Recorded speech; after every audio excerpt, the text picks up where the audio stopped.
42. Oh, that's why I can't hear anyone. This better be a question about the universe.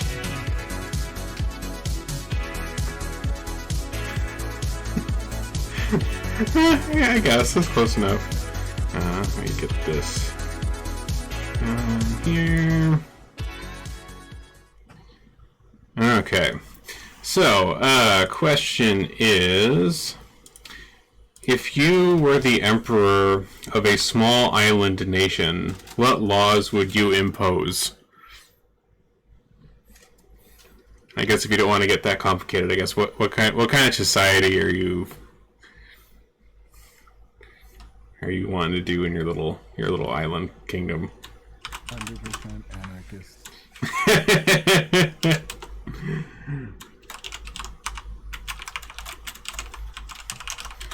I think Zyara would be very favorable towards socialism.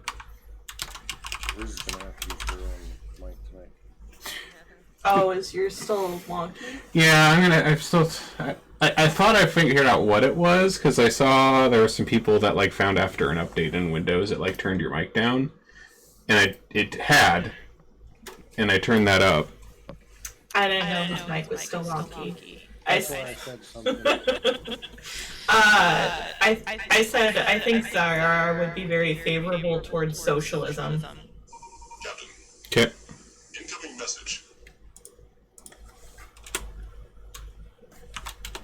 Charming someone who is loyal to my nation for no hostile reason or no gain other than your own results in execution publicly.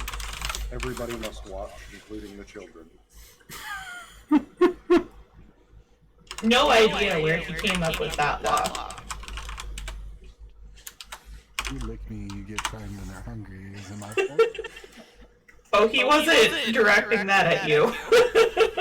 I know who you mean. I'll lick you anytime, Torte. Num num num, frog poison.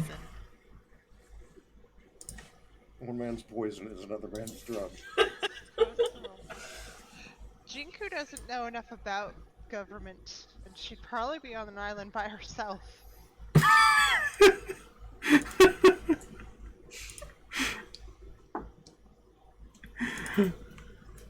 I like it.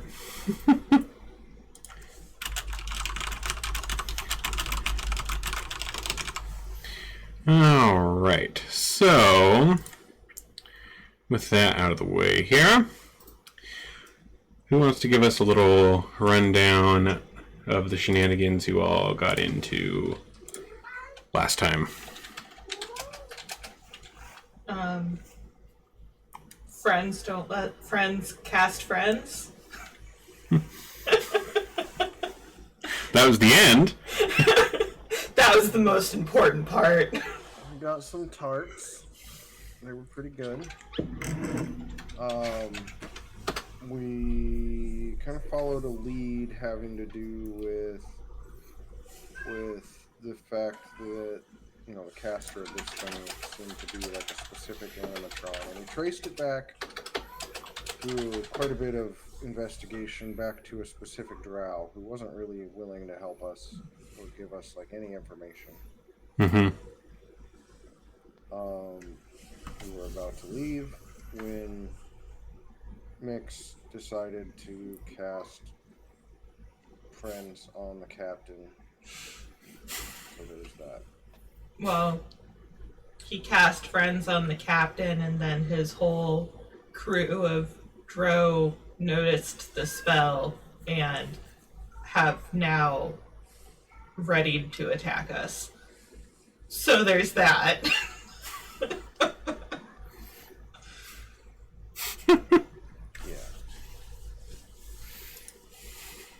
And he's not. Nobody said that we're subtle at all. And he's not even here right now, quite yet. That's why we're getting out all the trash talk now. Oh, you're gonna jump into this situation, and the guy who started it's not even here. All right. Well, What you're looking at right now is one of the two ships that is on either side of the dock here. This one is the main ship, the Eye Catcher. This is Zord's ship. Pretty sick looking ship. So, with that, let me go ahead and open up this. And everybody go ahead and roll initiative, since that is what we got ourselves into at the end of last session.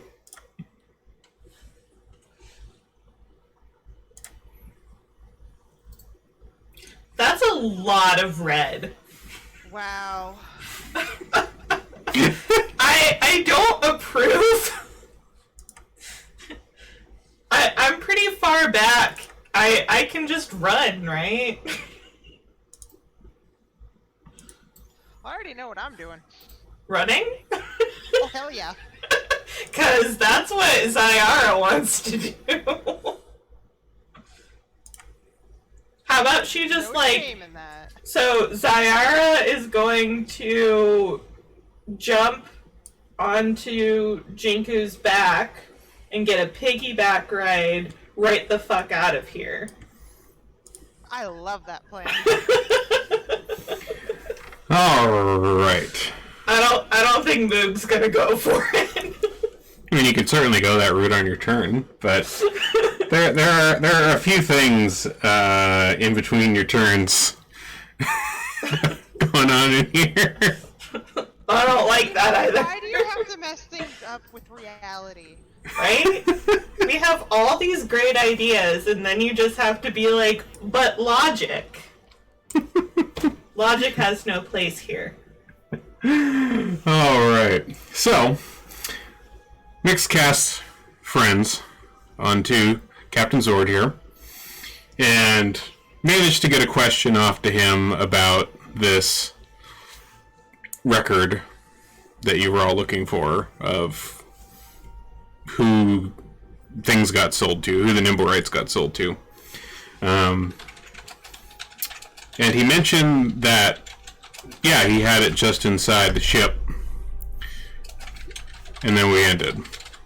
So, with this, the various drow that are all around this area, like they've been kind of milling around you, like hauling crates, moving back and forth. Like you've just been kind of among them this whole time. You know, they're kind of all over the ship doing various work. So like you've just kind of been in this crowd of drow this whole time. But upon Mix kind of coming up behind Zord here and casting friends on him, you see one of the drow kind of standing up near the front of one of these ships, kind of watching you guys as you've been conversing with the captain. Shout out to everyone else. They bewitched the captain! And kind of calls the rest of these drow around here to arms. After the captain, you guys heard, you know, all this unsheathing of swords and various mechanical noises and things.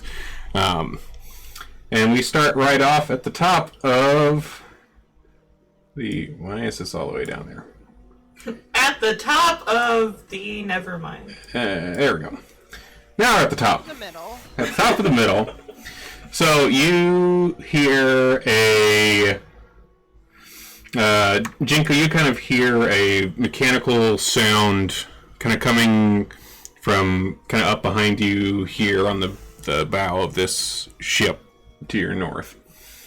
And you hear a shot ring out from that direction, and it doesn't hit you, but you kind of hear something small like whiz past your ear, and you're going to kind of plink into the water on the other side of the dock. Sarah, you're the first to react to all of this. How about not?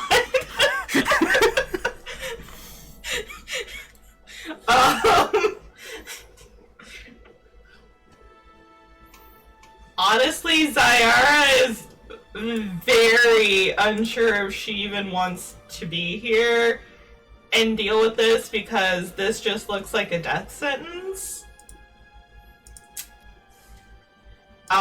She's not going to entirely run, but she is going to, like, back up a bit.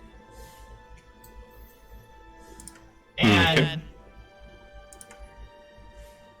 probably prepare, she's probably gonna have Sacred Flame prepared just in case.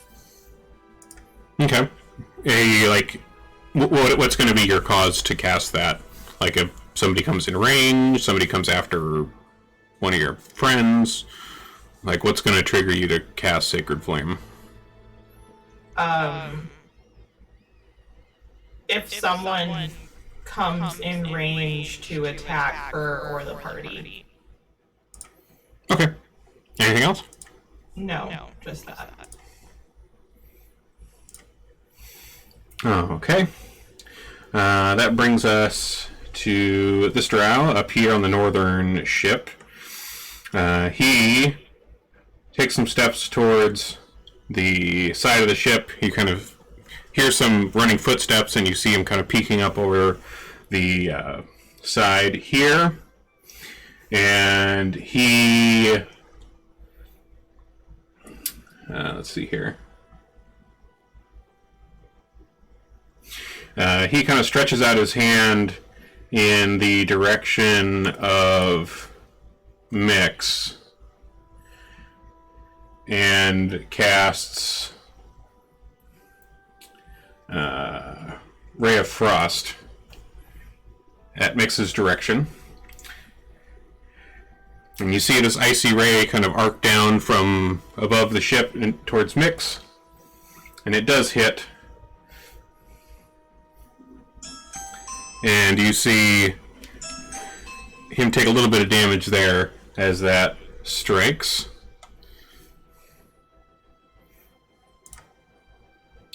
Which brings us to... Let's see. Drow Elite 4. Where is he?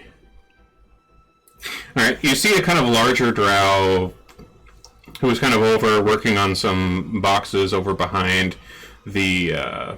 some of the stairs leading up to the ship, and he kind of steps out and runs up the dock towards you all, and you can see he has like a short sword out in one hand, just kind of readying as he comes in your direction.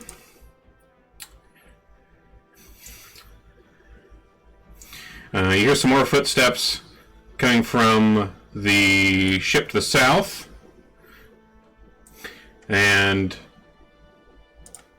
Torta, you hear another kind of mechanical clicking sound. And a shot rings out from up above you a little ways on this southern ship. And you feel yourself getting struck by some small projectile. Gonna use deflect missile. Okay, what does that do? Reduces the damage 1d10 plus your dex modifier and your monk level. Okay, go ahead and roll that, and we'll see if that just cancels that out entirely. If it rolls to 0, I get to throw it back at him. Interesting. So 3 plus 4. Was there any other modifier besides your level? And my dex mod, which is a 6. Nice. Okay, so you would actually you'd reduce that entirely, actually, with that. So I can spend a key point and roll a ranged attack to throw it back at him. That's pretty fucking cool. So you see Torna just straight up catch this bullet out of the air, Matrix style, and he kind of spins around and chucks it back up over the bow. Is that too supposed to be like the damage it does for your throwback? So it'd be an 8 total. Oh, an 8 total against their... Okay, that wouldn't hit then. But you still looked cool doing it.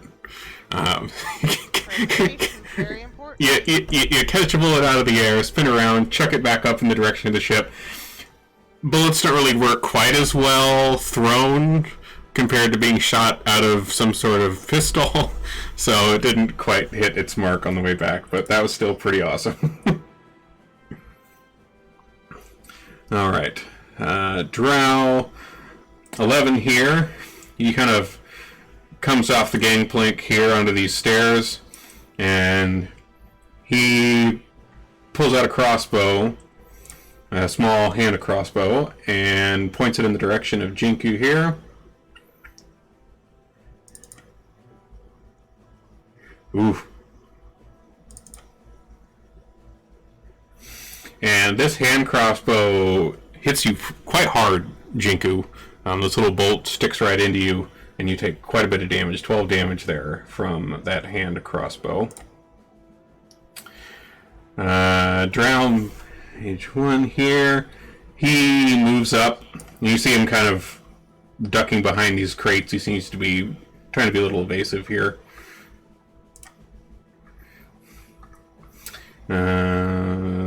Where's he at? You hear some more feet from the ship to the south of you. Another drow down there moves up towards the edge of the ship, which brings us to Jinku.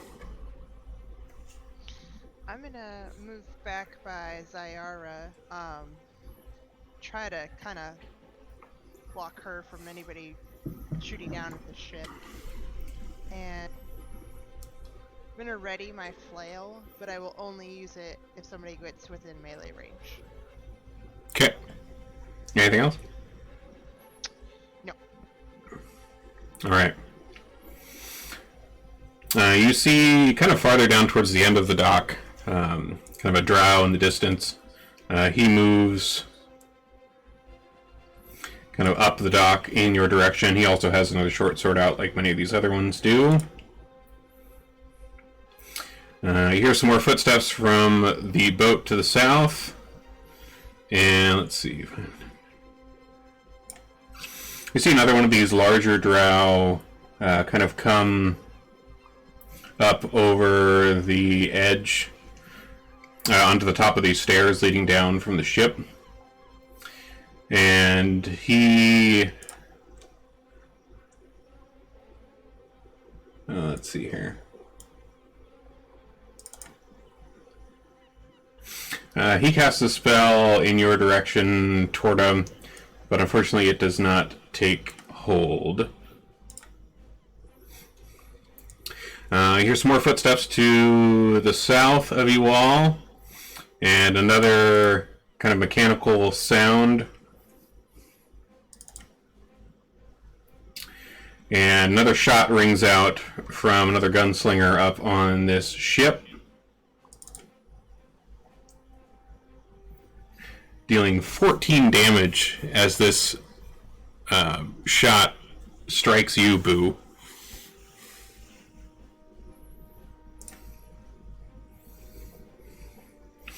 Alright. This drow runs down the stairs here, kind of trying to get close to Captain Zord. Drow 8 also comes down here, and he tries to kind of grapple with Mix here. Let me... Are you still able to see Mix's sheet, Boo, or do I need to give you that? I need to release it. You need to release it? Okay, one sec.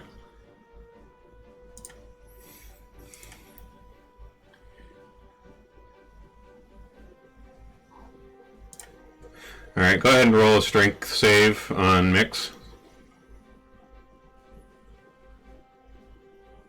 Oops. Oops. Alright, so this drow kind of jumps at Mix, arms outstretched, trying to kind of tackle him to the ground here. And he does manage to get Mix down. Drow Elite Warrior 2, he kind of steps up here and seems to kind of take point over Drow 8 here that just tackled Mix. He seems to be just kind of ready to help if need be. This one moves here. These ones you don't really hear, a little too far away. He also moves up here. Tordo. Going to try to convince the captain to stand down. Ask the captain, say, and I understand you're a captain, let us parlay. Our friend's a little mentally damaged after this fireball happened outside of the tavern. No need to come to blows. Kind of bellow the pouch under the throat. Okay. I guess Captain's Ord would still be under the influence of friends right now. So you kind of call out to Captain Zord here, asking for parlay, and you see him kind of look in your direction, and he smiles and kind of outstretches his arms, and he says, "Yes, of course, my friends, come, let us." Oh wait, no, he's not friends with them anymore. Fuck. I forgot about that. Okay, so Captain Zord, he kind of walks towards you, Torta, and says, like, "Yes, certainly, I'm more than happy to parlay. Although, I'm not sure these ruffians with us here are too interested in this."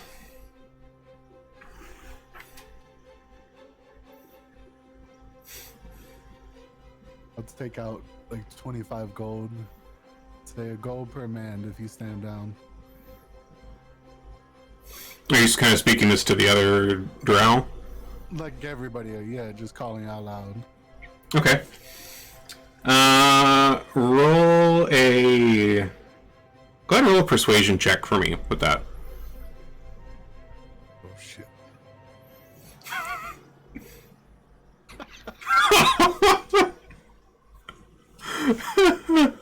So you kind of call out about this 25 gold, a gold for every man here, and you kind of hear one of the drow up on the ship to the north reply, "That's diddly squat!"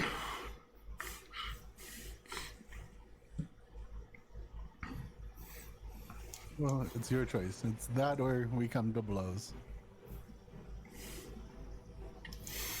You see one of the other drow, one of the larger ones that's up on the stairs to the south, kind of responds, "I think in a contest of blows, you are the lesser foe." I'm gonna reach out, activate the hunger poison, and shake the captain's hand. Offer to shake his hand. Okay. Captain Zord is happy to take your hand. Which save is that one? It's 12, but I'm trying to remember which.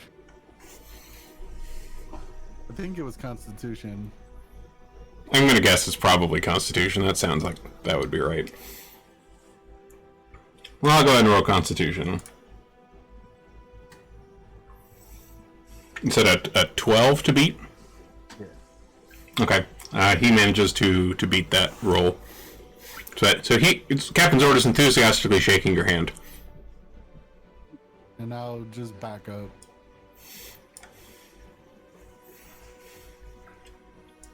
Alright. Anything else? Nope. Okay. You see kind of in the distance down the dock, another drow kind of running up this way. Boo! You just got shot pretty good by some gunslinger up on the boat to the south. I will look around in confusion, and I will say, "Why are none of you running?" And then I will Hey, Zyara started. cast invisibility on myself. Of course it is. Alright.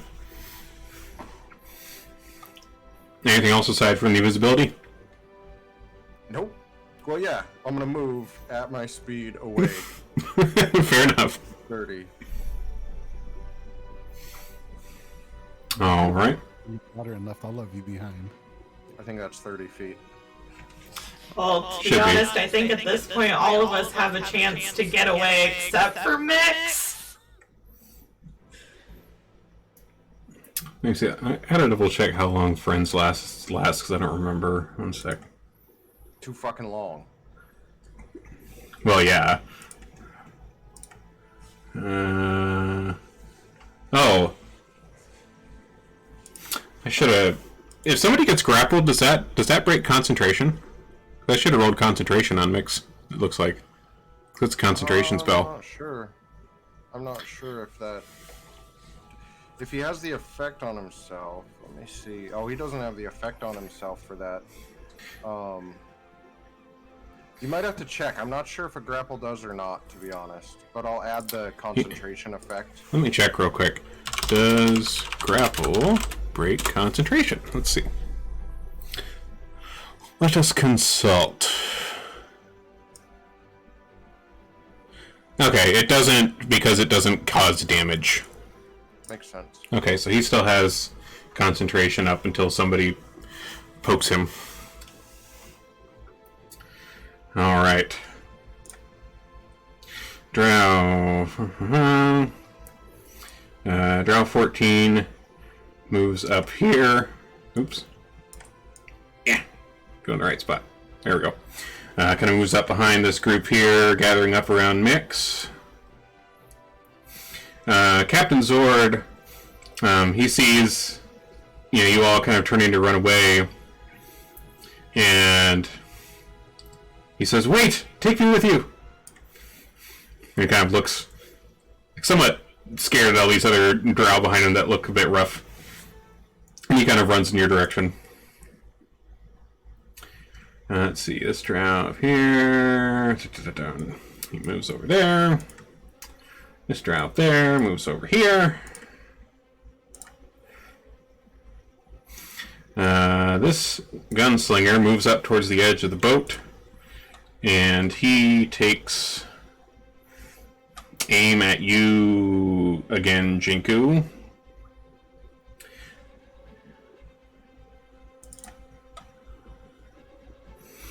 And you hear him kind of cast an incantation in your direction, but that does not take hold.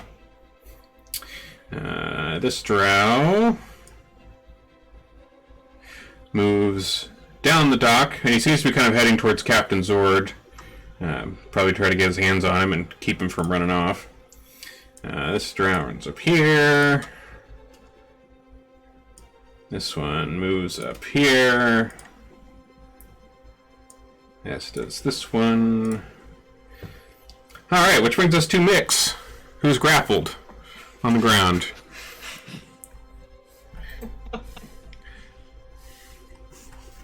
Alright, Boo, what's your master up to? He is not my master. You watch your mouth. So, He thinks so. yeah. All that tonight. I'm sure Boo thinks of him more as a ball and chain. We'll try to break the grapple, I guess. Okay. Alright, let's see. Let me roll the strength here. He succeeds! He manages to break free of this drow. Does that happen at the beginning or the end of the turn? We'll say it happens at the beginning. Why not? He manages to break free. He wriggles out of the drow's grasp. Okay. So...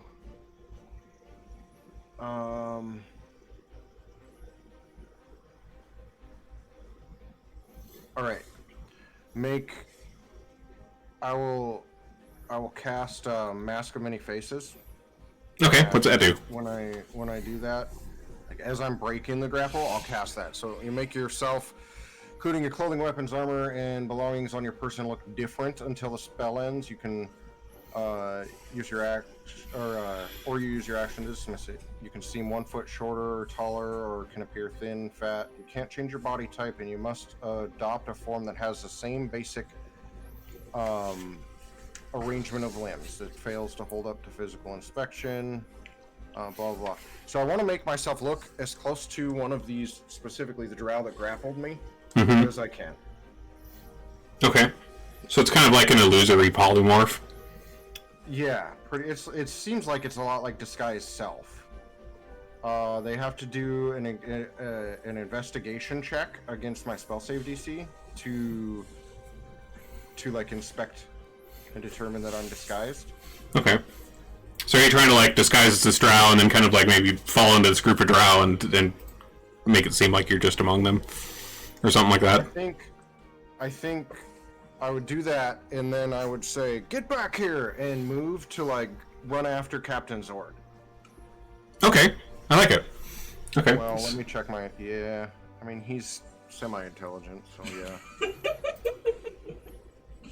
Well, I mean, Zord's still under friends, but I mean, I was trying to discern if Mix is intelligent enough to play that plan.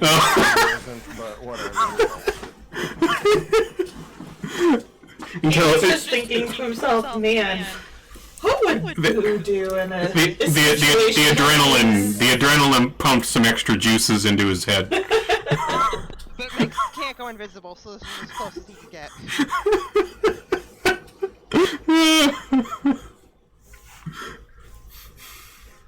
Okay. So I guess I will try and move then. I mean, it's really the only thing I can do Okay. there. So I guess since you're disguised, so like would Drow 14 and Drow Elite Warrior 2, would they like do a check against your disguise as to whether they, attack of opportunity you? I think that's how I would deal with it as a GM, yeah. That makes sense to me. What's the save? Investigation versus a 13. Investigation versus a 13. Okay, let me find these boys. Let's see. Investigation is a int.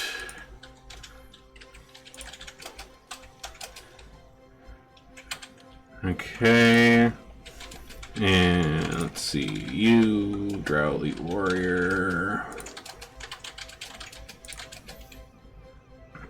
You said a 14? 13. 13. That's what they're looking to beat. Okay. So Mix disguises himself and moves away towards Captain Zord. The Drow Elite Warrior, like the Drow 8 that was grappling with you, is kind of on the ground, kind of getting up from you, squirming out from under him. But Drow Elite Warrior 2, he sees you running after the captain, and he says, "Go!" And Drow 14, on the other hand, kind of notices your chicanery here. And he... Let's see, where is he at? 1 second. There's a lot of stuff in this list. There you are.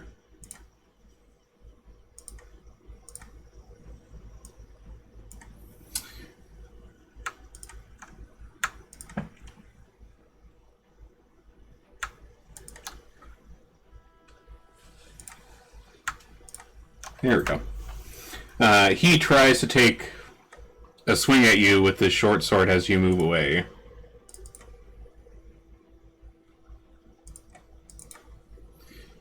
And does manage to strike Mix for a little bit of damage as he moves away. And you see him kind of turn to his larger brother here and be like, "That's him, you fool!" Alright, where are we at in the order? Drow 13. At the very bottom. Okay, Drow 13. Finally. Okay, he moves down the stairs there. Whew. Like, One round! ever. One round down. There's like 30 dudes in here. Okay. Oh, man. Alright, so... Oh, I'm If we all get the way at through the this, I'm bottom. pretty sure Jinku's gonna punch Mix in the face. Zaya is gonna sell tickets. I'm sure we'll all deal with it together. Alright. So, Drow Gunslinger 4 up here on the deck. You hear him cast a spell on himself. Oops. That's not what I wanted to do. Jinku is not levitating. Oh, can you imagine though? Right? Man, if our tankiest person could levitate, That'd be pretty cool. God, I'd be unstoppable. that would be Another great. level, I'll make it happen. Yes! So you hear this gunslinger up here cast a spell, and you see him begin to kind of rise up over the edge of the ship, and you see him kind of float through the air a little bit, and he kind of fiddles with the little pistol that he has. Seems to be reloading it as he kind of floats in the air towards your direction. This guy moves up here. This guy moves over here. He moves up here. And he...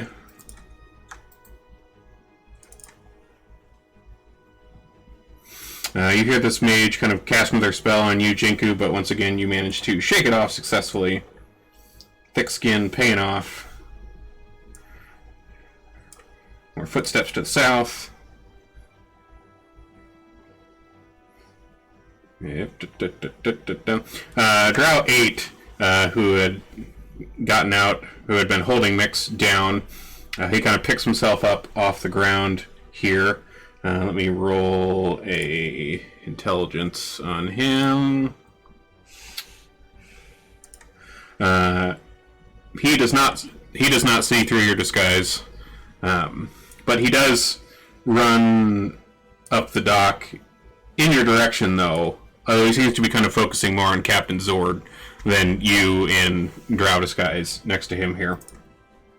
Jiku. I turn to Zyara and say, time to go, and I'm gonna dash. Yup.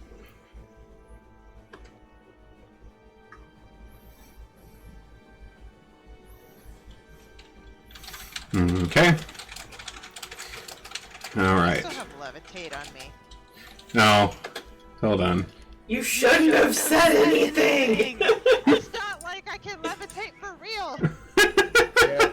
Yet. Yet. Alright, this warrior moves up. Torta.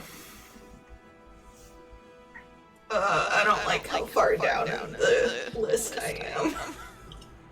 I'm trying to look to see if I have an advantage in water. I think you, I feel, Swim speed at all, then yes, you do. yeah, I feel like Grung did have swim speed somewhere. Let me check. Sorry, I should let you answer. No, you're good. I don't mind. Let's see, Grung. I mean, he doesn't have to look it up. Yeah, it's looks like you have a 25-foot swim speed. I'm not sure what normal people's swim speed is, but that I'm gonna guess that's probably faster than usual in the water for people. So you could go that route if you wanted to. Yeah, I'm gonna jump in. Sploosh. I'm not sure how your grid works. What is the size? The way I set,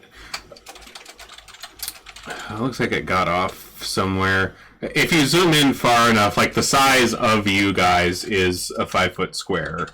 I have mine zoomed out a little bit. I should have. Yeah. It's fine. Alright, so jumping in, I can move to here. Okay. Can you use his attack action to move again? Double movement? Yeah, you could dash in the water, sure.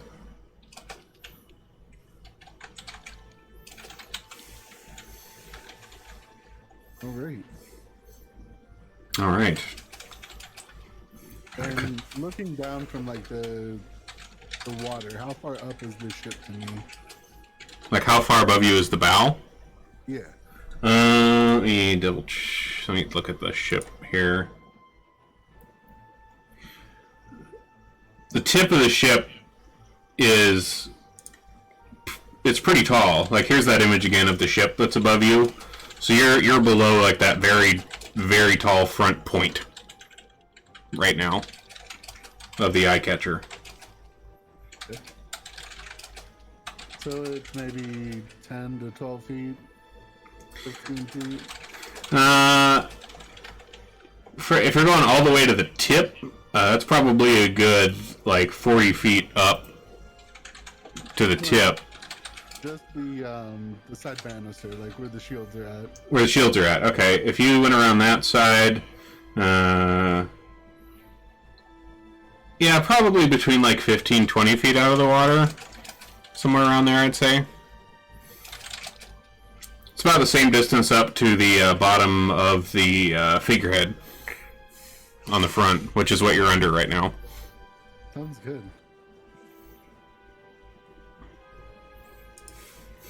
Alright. Is that it? Just your extra dash under the front there? Yeah, that's all I can do right now. Cool beans. Alright. Let's see. This drown. Let me zoom back in here so I can see where the hell people are. Everywhere. Alright, this guy moves up here. I don't like how far down I am. You hear another spell being cast to the south of you here.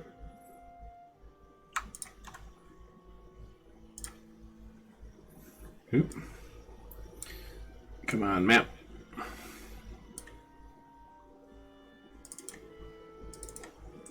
And you see another gunslinger that was up at the bow of this ship to the south. He also kind of starts rising up into the air over the deck, and he kind of floats in the air in your direction, also reloading his gun here. Let's see, let's have this mage check on that intelligence check here. Wow. For a mage, that was not very intelligent. He does not see through your disguise. Mix. But he... Let's see here.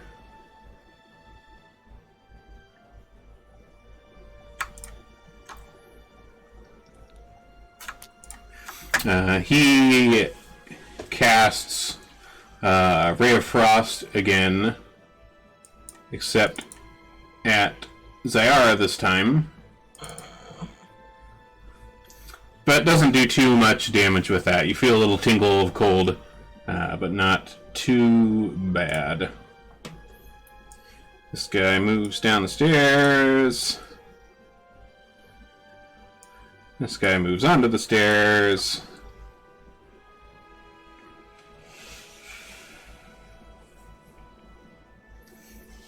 He moves up over here.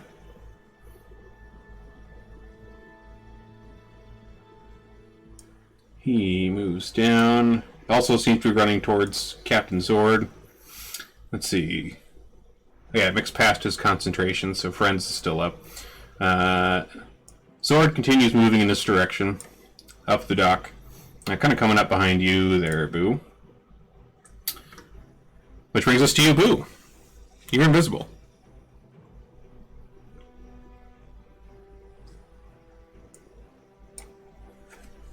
Yeah, I'll move over.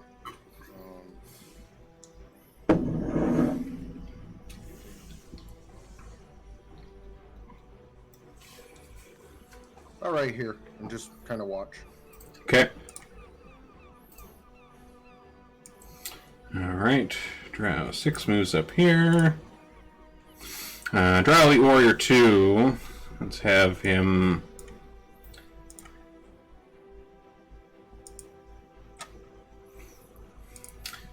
He still thinks you're good, but he moves up here in the direction of Zord. Drow 2 moves up. Everybody moving up.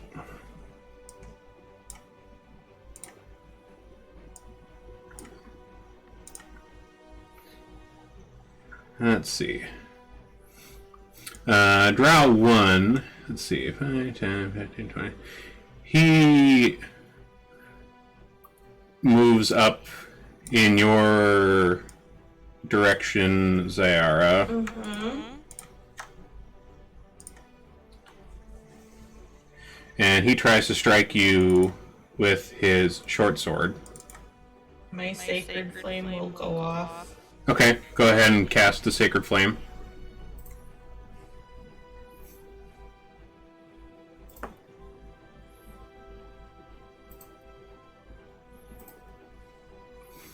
Okay. Oh, I didn't have him selected.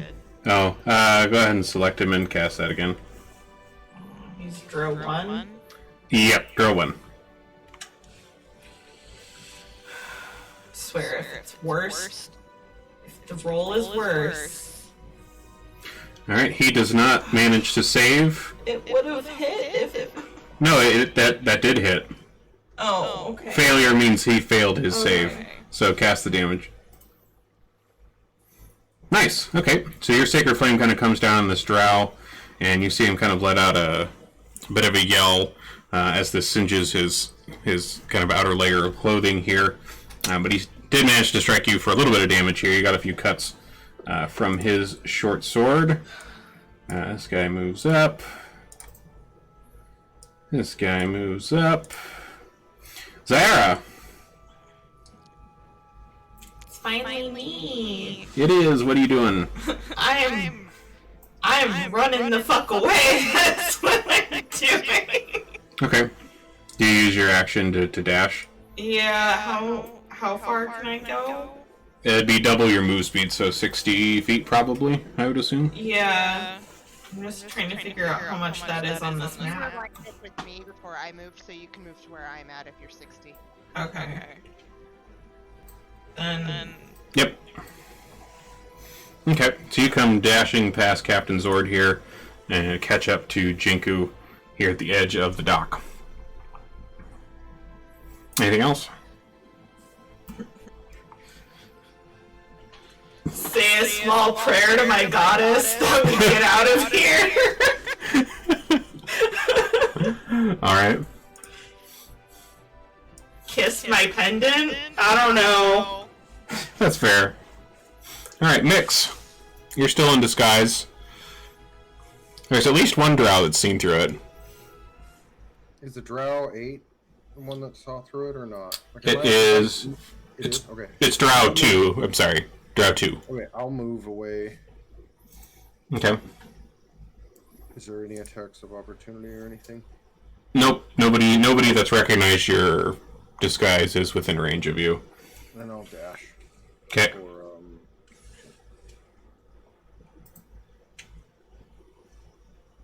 trying to see my speed. I don't know what I did with my character sheet.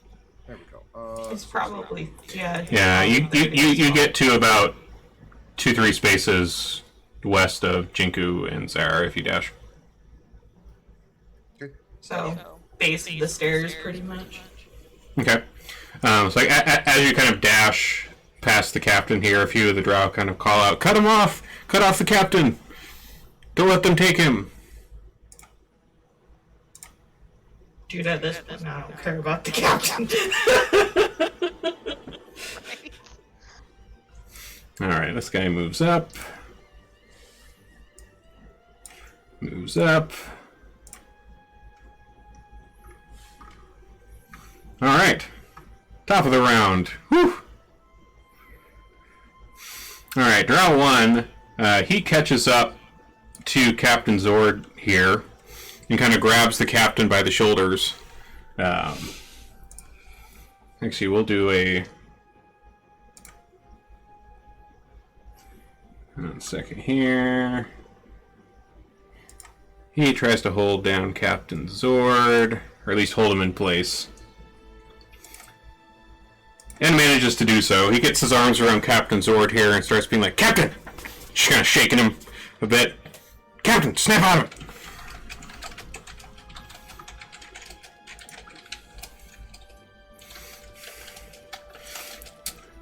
So the drow moves up. He moves up. Jinku.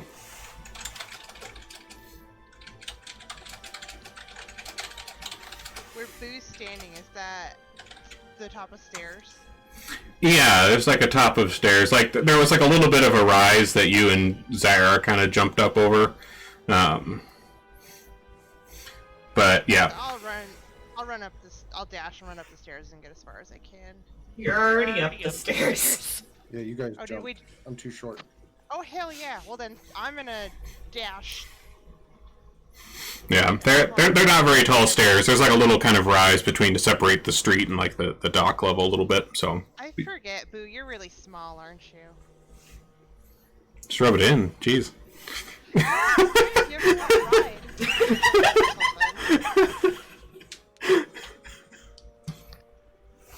I'm gonna kill you. No, you're not.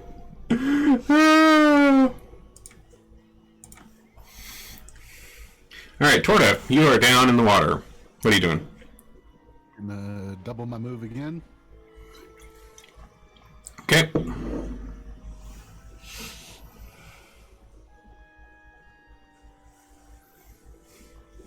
And are the oars in the water or no?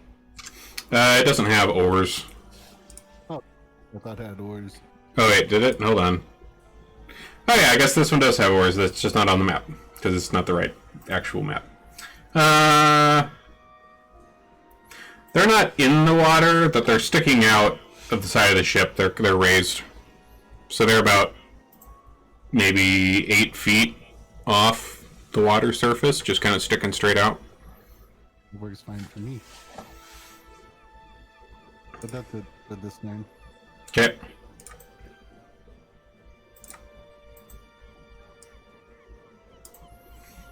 He moves up here. Boo! You are invisible at the top of the stairs.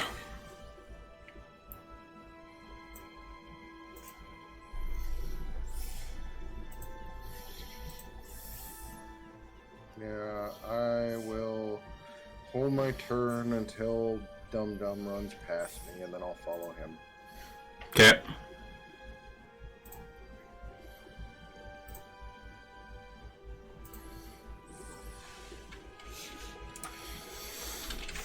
Alright, so Captain Zord's being grappled by one of his crewmates here. I guess I'll roll a...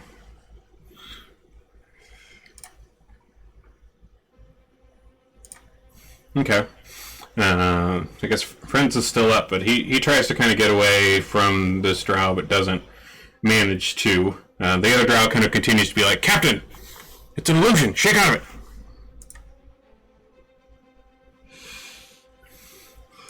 it! This drow moves over here. Moves up here. Moves up here. This other drow kind of moves up to try to help his friend with the captain here, to shake him out of the spell you guys put on him.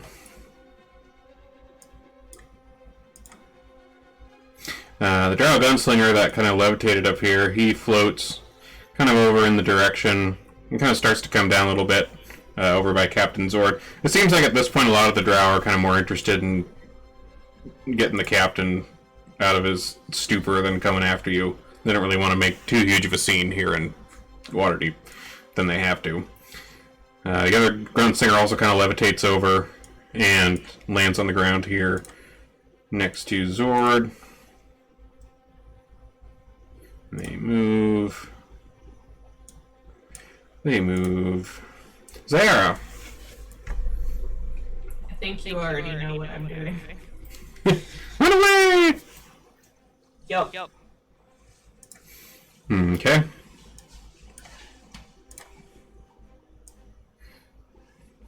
Alright, the second drow catches up to Zord here, and he also kind of grabs onto Zord's shoulders on the other side. And actually kind of slaps him a couple times.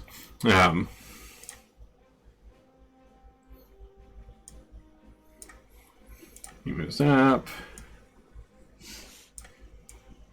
He moves up. Mix. I'll dash away. Dash away.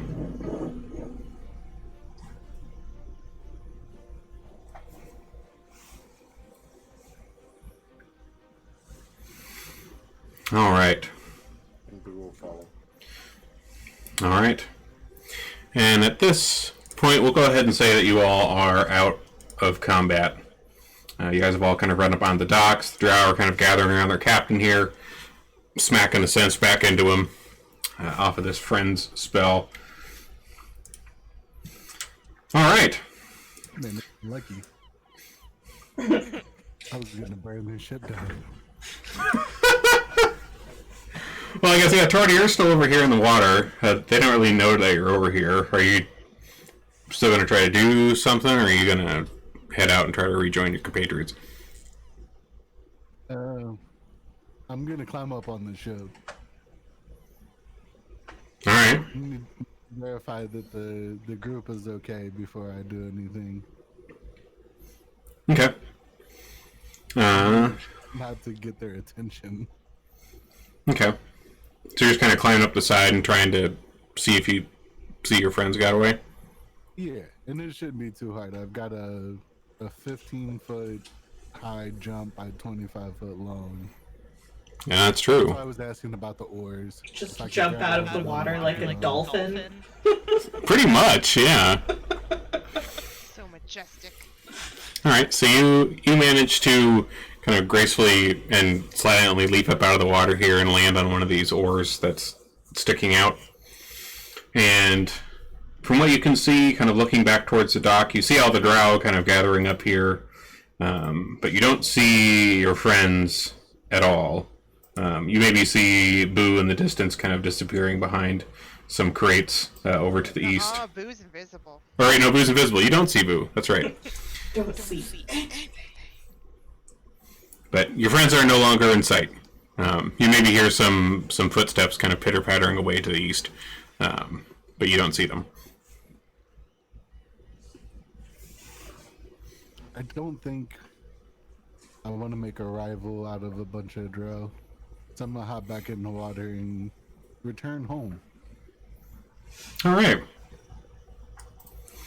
So, with that, so you all managed to get away, and a few minutes later, you all kind of take a moment to breathe, just kind of among the streets of the dock ward, maybe at least a good several blocks away from the harbor itself. So now that you've all kind of gotten back up and gotten back together and maybe caught your breath a little bit, what do you all go from here? Home. Oh yeah. Okay. Yeah. All right. So you guys make your way back through the town. A few of you have some injuries that you're nursing at least a little bit, but you manage to make it back up to your part of town and home. Everything's still kind of cordoned off up in this area. The guards that are still kind of keeping watch over the crime scene outside your place recognize you and let you in.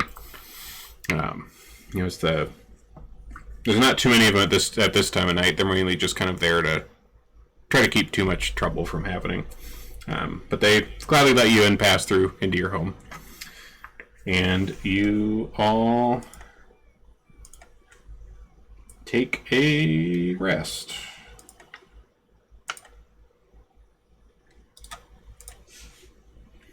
Oop. All right. So, next morning comes. It's a little overcast today. Rainy.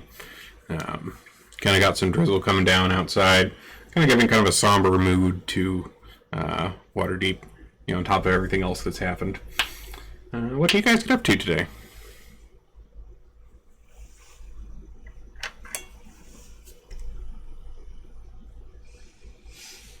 I send the kids upstairs to eat their breakfast in their rooms. And I say to the rest of the people, I think we need to have a talk with Mix. Mix is still in the basement. Okay. And I'll take out a couple vials of sedative. I'll set them on the table, along with a rusty needle that smells of urine and some ink. Do we want to know where you got the needle? I found it on the No, we ground, don't. and I've been peeing on it for several days. That doesn't even surprise me. The amount of forethought that's gone into this plan of booze. You guys can decide whether you're in or you're out, but Nix has proven himself to be untrustworthy. So, at some point in the near future, I plan to either have you assist me in restraining him, or I will sedate him. And I will make sure that the world knows that he is untrustworthy by using this needle and this ink to put that word on his forehead. Because we shouldn't let friends cast friends. I would wear that t-shirt. Put FDCF on his head. What's that mean, Torte? Friends don't cast friends. That's a good idea. It would be quicker than untrustworthy. FDCF. Yeah, there you go. FDL. FCF. I think. Yeah, there you go. I forgot a word. That is my personal plan on how to address the problems from last night. But I think that in order to make it work, we need to pretend like last night was okay and there's no problem with that happening until until Mix is more himself. I.e., I wouldn't do this to a player when they're not around. Yes. I need him to show up so that I can prepare him a meal. But he won't take food from me. I've been trying for 3 days. Zyara also suggests somehow putting the word fool on him somewhere. Visible. Yes, I'm okay with this. I just need help getting him to eat some food. Then we prepare. Well, I mean, I'm sure the kids would love to just bring him food with no questions asked. He trusts the kids. He seems to like to share tarts. Yes, he does. He seems to trust you. Yeah, there you go. Could you put some of this in some of his food? Sure. I'll give him one of my 2 vials. I like how Torte is just like, sure, whatever. I don't care. Like he's been with us for years. Yes. Wait, I only have 1 vial left. I took 1 out of my inventory. I gave it to Torte. Okay. Alright, well, whenever Mix is here, we'll deal with that. So, aside from public shaming plans, They're very important plans. they're very important. What do you all get up to aside from these dealings? Breakfast. Tarts. Alright. There's still a good bit of ingredients that are left back in the kitchen. A lot of them were brought in for the the opening night, and since that didn't fully pan out all the way, there's quite a few kind of leftovers in the fridge at the moment that you guys kind of sort through. Or not the fridge. There's no fridges in Waterdeep. What are we talking about? Icebox. There's an icebox. There's an icebox. There's magic and shit. You got leftovers. You make some breakfast. Box of cooling.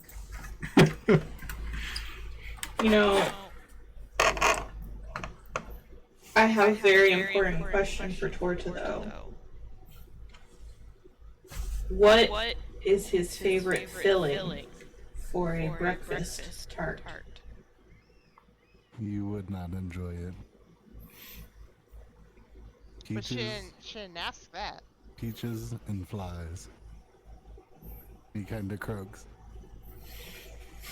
I mean, Zyra doesn't really see an issue with that, but she's non-judgmental when it comes to food as long as there's no traditional meat. She doesn't really consider insects meat. They're just protein.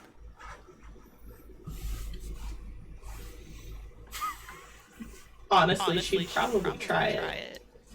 But she's weird. I'm sure Jinku's eaten a bug or two in her day. Probably enjoyed it.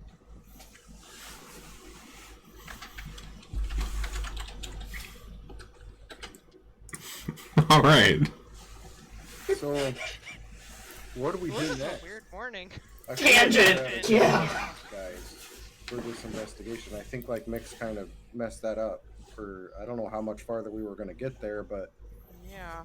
ooh, Well, the captain certainly didn't seem forthcoming with information. I don't think we were going to really get anything out of him, especially not with his crew. Well, I mean, at this point, so, I mean, you guys went and checked out Dalakar's room. And so you do have the innkeeper down there who would keep an eye out if anything else came up. But you haven't heard from him yet. Nothing on that front. And then, of course, you have the Nibblewrights, which seem to have come into the possession of various nobles or people with means to purchase them around the town. So there are, more Nibblewrights out there you could try to find. But of course, the purchase records, which you at least know is on that ship. Question is how to get it. But that's kind of your main lead right now is that that purchase record. It's just a question of how do you get the purchase record. how sneaky are you, Torte? I've never really tried. Like, say you were invisible. I mean, I could probably get on the ship and off pretty quick. And I'll just take him around and jump real quick to show him the abilities. Like, bust out the door. Always proud to show my abilities. I can make you invisible for 1 hour. Do you think that would be enough? Did he say where it was at? I believe you said it was in his chambers. I'm not a sailor or pirate or whatever you call those folk. Like, where is that out on the ship? Can we do a diagram?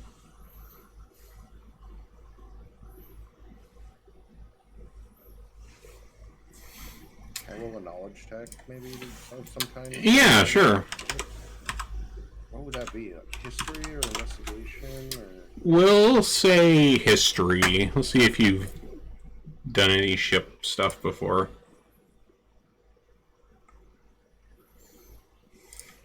Okay. Let me... 1 second here.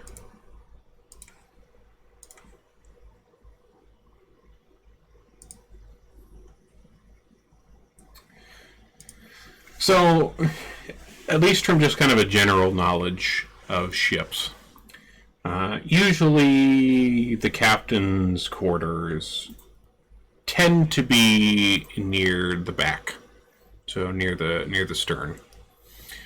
So, taking a look at the eye catcher here, for example, usually the big fat chunk on the backside usually has the captain's quarters in there somewhere on most ships. I mean, it varies, of course, from ship to ship, but generally speaking, most times they're on the back if it's a larger ship like this. I will relay that to Torte. Most of the time, the captain's quarters is in the back of the ship. I mean, it's not every time, but from my experience, that's where I've always seen them.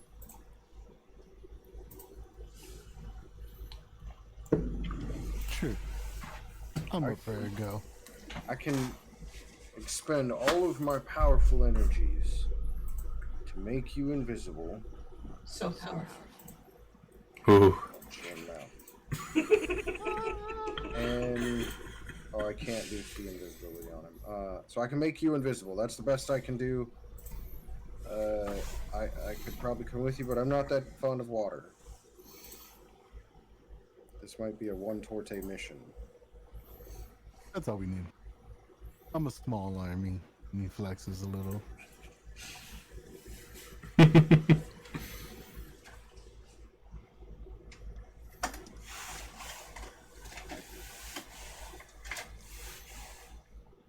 All right.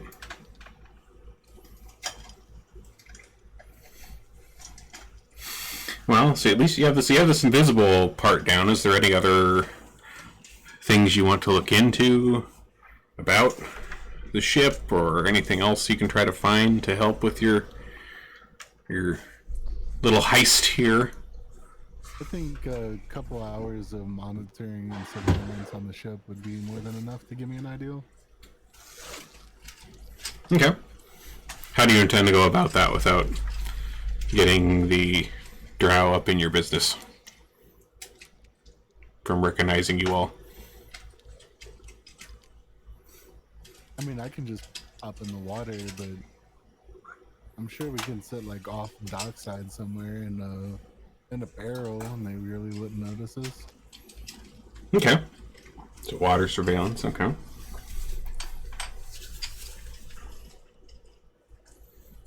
I mean, technically Zyara can disguise herself, but I don't know if she'll go through the effort if she's going to be in hiding. I mean, I can go by myself and just watch it for a little bit if you guys have other things you could do. I would come with you. See what we can see. Okay.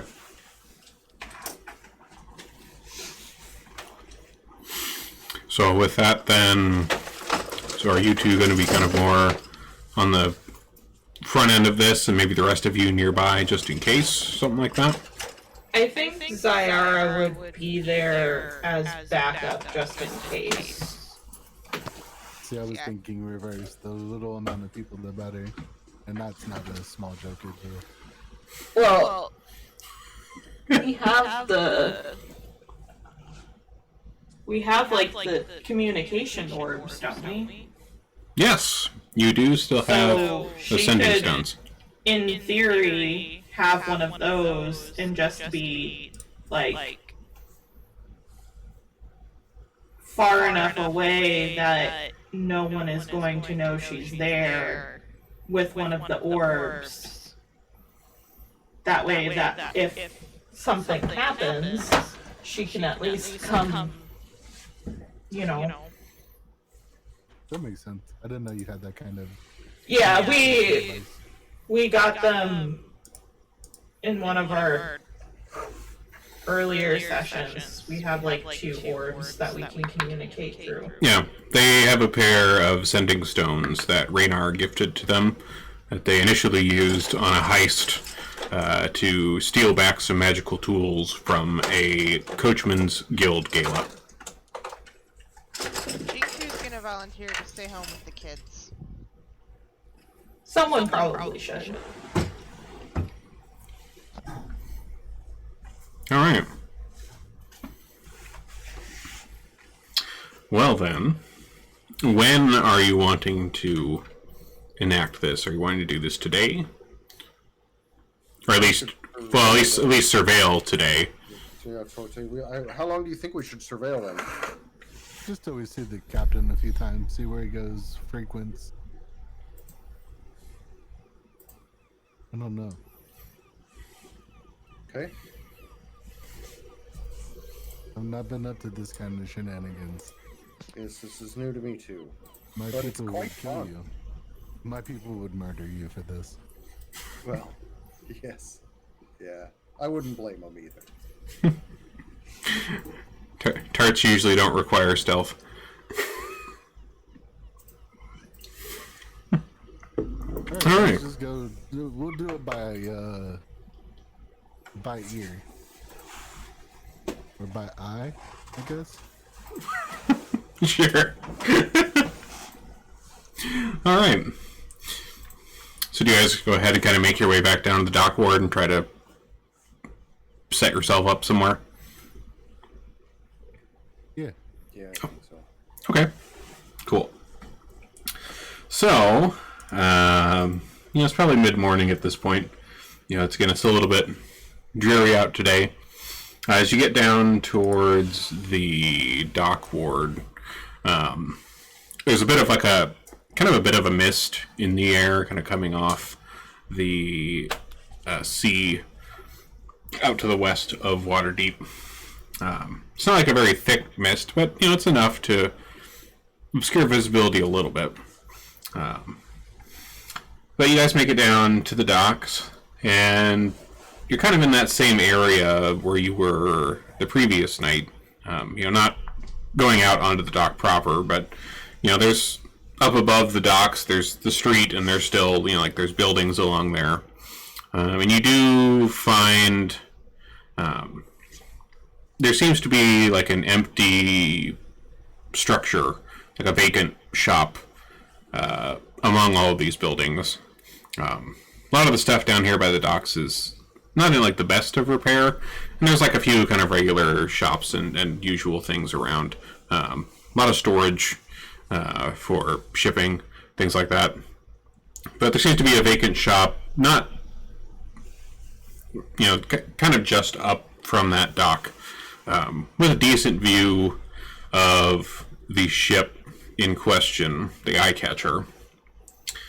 That seems like it might make a good base of sorts.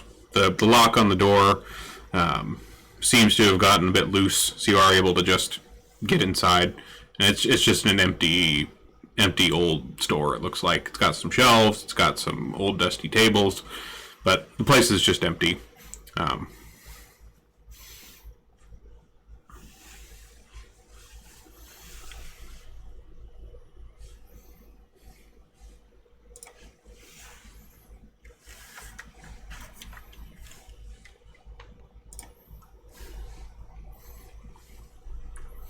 So, do you want me to come with you and go swimming towards? I don't plan on swimming. What do you plan on doing? Jumping. Oh. I don't think I can jump like you can.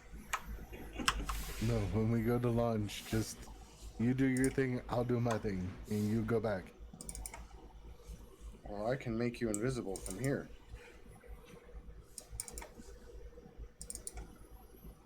So, should I just make you invisible and watch? Have we seen the captain come in and out a few times over a few hours, and we're comfortable? I'm assuming that's passed already. Yeah, we'll say that's passed. It's been a few hours since you guys got here. You kind of posted up and kind of kept an eye on things. Again, kind of like when you were there the other day, there's plenty of drow around, moving things around, loading things on and off of the ship. At one point you saw what looked to be someone in kind of more finer wear that stopped by and then left the ship with another one of these kind of spindly looking nimblewrights in tow. So perhaps another purchaser came and went while you were watching. But Zord himself, you haven't seen him leave the dock area at all.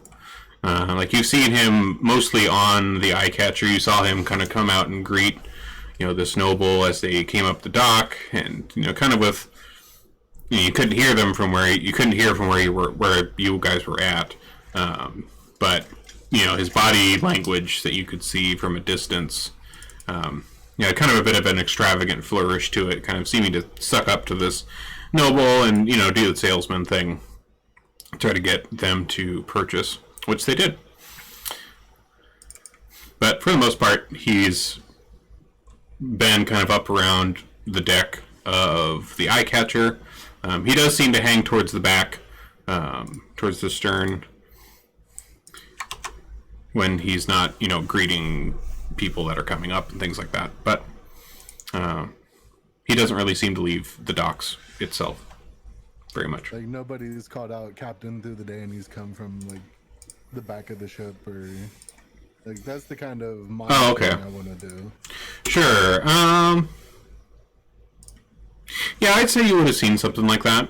Perhaps when this noble was first coming up to purchase, they conversed with some of the drow that were there, and one of them kind of went and fetched the captain, and you saw them go. There was a door. Let me get the map here. Make sure I have this correct. You saw them go into like a door kind of in the center of like the tall back end of the ship. And then they returned with the captain. So assumedly in there somewhere. Makes sense.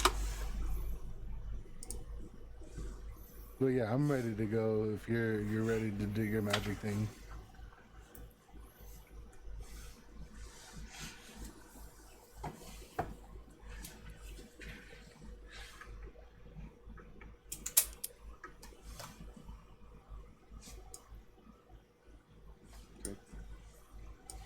All right.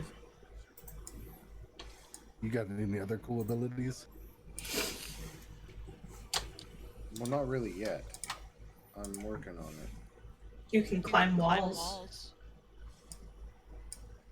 That's true. Yeah, I can run on walls, but that's not super useful here. But it's cool. I can open locked if I'm there. I can kind of run on walls too. Yeah, but I look good doing it. So flex. I look at doing everything and just stand there for a moment. Okay, maybe you do. Boys, you're both beautiful. And are we going north or south ship? Like, have we been able to identify that? It is. We'll say it's the north one, just because that's the bigger ship, and the Eye Catcher is the head of their fleet. So we'll say it's the north one. Good, I like that ship better. Alright, man, slap me with your special powers.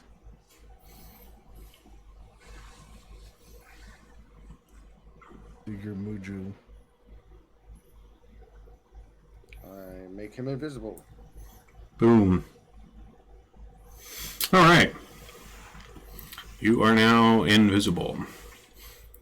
So what's your route you're taking to get onto this ship?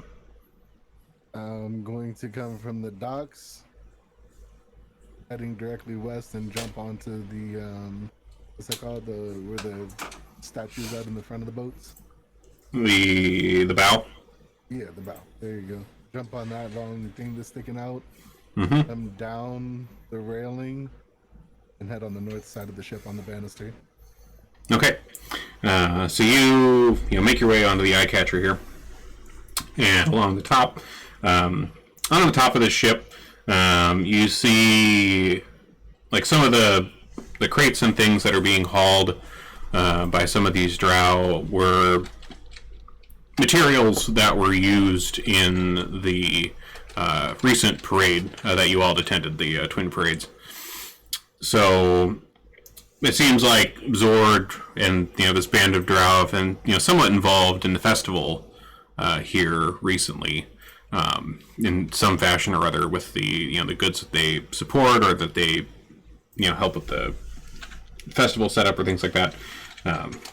But you see, maybe some of these crates have various banners and things that are rolled up and like kind of in tubes, and some of them, things like that.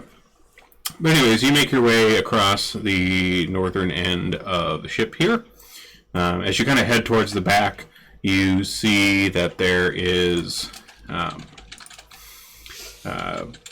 kind of in the middle of the ship, on the middle deck, you see a few kind of hatches that are open, and there's stairs leading down to the below decks. And then there's also, at the very back of the ship, there's a door in the middle that seems to go into, into the below decks and what's under there. Gonna head for that back door. Okay. All right. So you managed to make it all the way up. Oh, go ahead. Go ahead. I was just gonna say, if I come into a point where I feel threatened or need, I've got 2 key points prepared to do Pass Without Trace.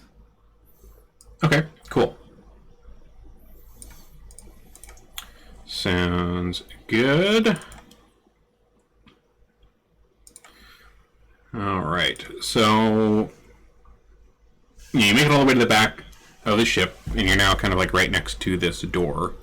Are you looking to, slip in when someone comes through, or are you just going to want to walk right through it invisible and hope nobody sees?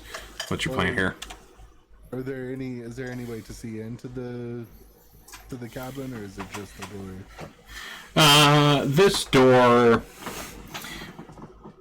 This door is just kind of a regular wooden door.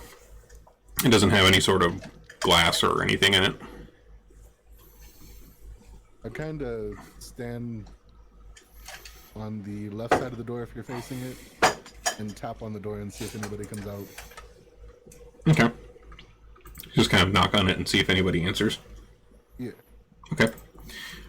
So you rap on the door a few times, and after a moment you see a drow, just kind of one of the regular crew-looking drow, open the door, and he kind of peers out and looks around. A little bit of confusion on his face. And you see him kind of call over to another nearby drow, being like, "Did you want something?" And the other drow kind of turns, from his work that he's doing, and says, "No." And the other drow in the door just kind of turns back around and goes, "Oh, okay. Must have just been the ship creaking." And does he, force the door shut, or is it that momentary where I can slide in behind him? I'd say you could probably slide in behind him. He doesn't force it shut. He just kind of walks away and it starts swinging back closed. All right. Once inside the room, give me the layout. Is there any windows? Sure. Is it solid? So inside the door here, you see that this seems to have the layout of sort of a dining hall of some sort. There is a staircase you see kind of leading further down into the ship at the very back of this hall.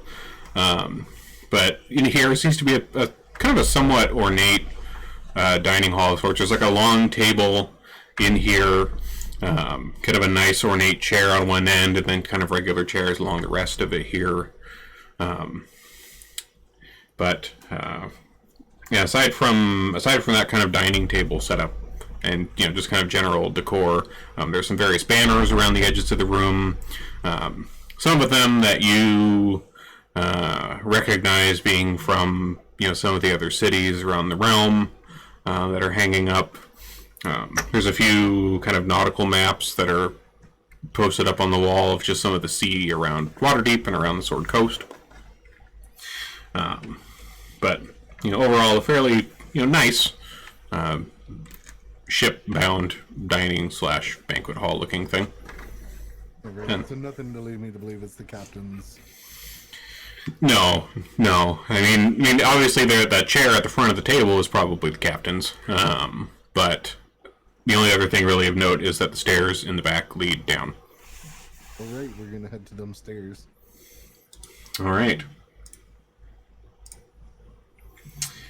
Let me get this pulled up here.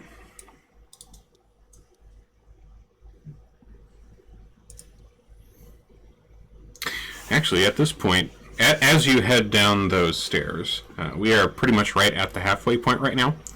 So let's go ahead and take our bio break here for the next 10 minutes, and then we'll come back as Torta ventures into the lower decks of the ship. Cool. All right. We'll see you back here in 10 minutes or so. See ya.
All right, and I'll turn the handle. Is it locked? It is not locked. All right, so I'll just poke my head in. Okay. So you poke your head into this little side room here. This appears to be a closet of some sort. In here you see kind of a few different, somewhat fancier gowns and cloaks and things on hangers. Kind of various kind of finery. You also see kind of a few maybe more kind of festival-oriented type get-ups in here hanging on hangers. So mostly seems to be clothing storage of some kind. All right. We're going to move on down the hallway. Okay. Just making sure, nobody's coming. If somebody does start coming my way, just to stand still and be invisible. Okay. Where is the next door? The next door, it's not listed very well on this map, but it is... There's one... They're basically to the left and right of that mast in the middle of the hallway. There's supposed to be doors there. I don't know why they didn't draw them into this map, but... So, right there? Yeah. Alright, same thing. I'm gonna knock on the door and kind of stand to the side. Okay. Once again, you have no response. Just silence, aside from the creaking of the ship and the waves. This time I'm gonna kind of stand to the side of the door and pop it open. Okay. So you look inside... Oop. I'll uncover that for you here. So you look inside the port closet here. This one seems to have a lot of very fine tailored outfits and cloaks for every season. You see kind of thick ones for winter and then kind of lighter ones for the summer months. You also see a number of towels. Against the very back wall is a wooden mannequin that's wearing an eye patch. But aside from that, most of this is still clothing. Alright, we're gonna switch to the other side of the hallway. Alright. Rinse and repeat. Alright, second verse, same as the first. It's still no response and no sounds of movement. Okay, we're gonna move on down the hallway. Alright, so you come up further up the hallway here. As you're kind of walking this direction, one of the drow that was in the room kind of starts making his way down this hallway, kind of carrying a small crate of goods. As he passes, are you kind of like scrunched up against the wall or something like that? Yeah, I'd duck in, try to be out of his way. Okay. He doesn't really notice anything at all, and he just continues making his way down the hall, and you see him head up the stairs in the back, and you eventually hear his footsteps above you on the main deck. Seems he was taking something up there. Alright. So, where you're at now, you see that there is a door pretty much right behind you, and then there is also another door, or there's two doors on the other side, both at the bottom of these stairs. And these stairs look to go up to the hatches you saw in the middle of the main deck, kind of like large kind of trapdoor type hatches, which are open, and you can see the main deck above you here, up those stairs. Alright, so this is gonna be a little bit more tricky. We're gonna stand on the steps and knock on this door right where his foot's at. Okay. Let's see here. So you knock on this door, and once again, you do not hear any response from inside. Alright, this time we're gonna slip inside. Since those drow are a little close, I don't want them to hear the door creaking shut and latching. I want to be super careful. Okay. As you grab onto the door handle of this door and start to turn it, a voice suddenly seems to almost come out of the door itself, and it says, "By Lolth's teeth, have you no manners?" And at this sound, you hear some movement from the drow that are kind of near you here, in this other room. A couple of them, the ones that are having the card game, they kind of look up from their card game and kind of crane their heads in the direction of the door, and don't see anybody there. And you hear some footsteps up on the main deck as well, kind of heading in this direction. And it doesn't open at all. It opens, but there was, that rather loud voice that seemed to come out of the door when you started to turn the handle. If it opened, I'm gonna pop inside. You pop inside? Okay. Alright, so you pop inside and close the door behind you.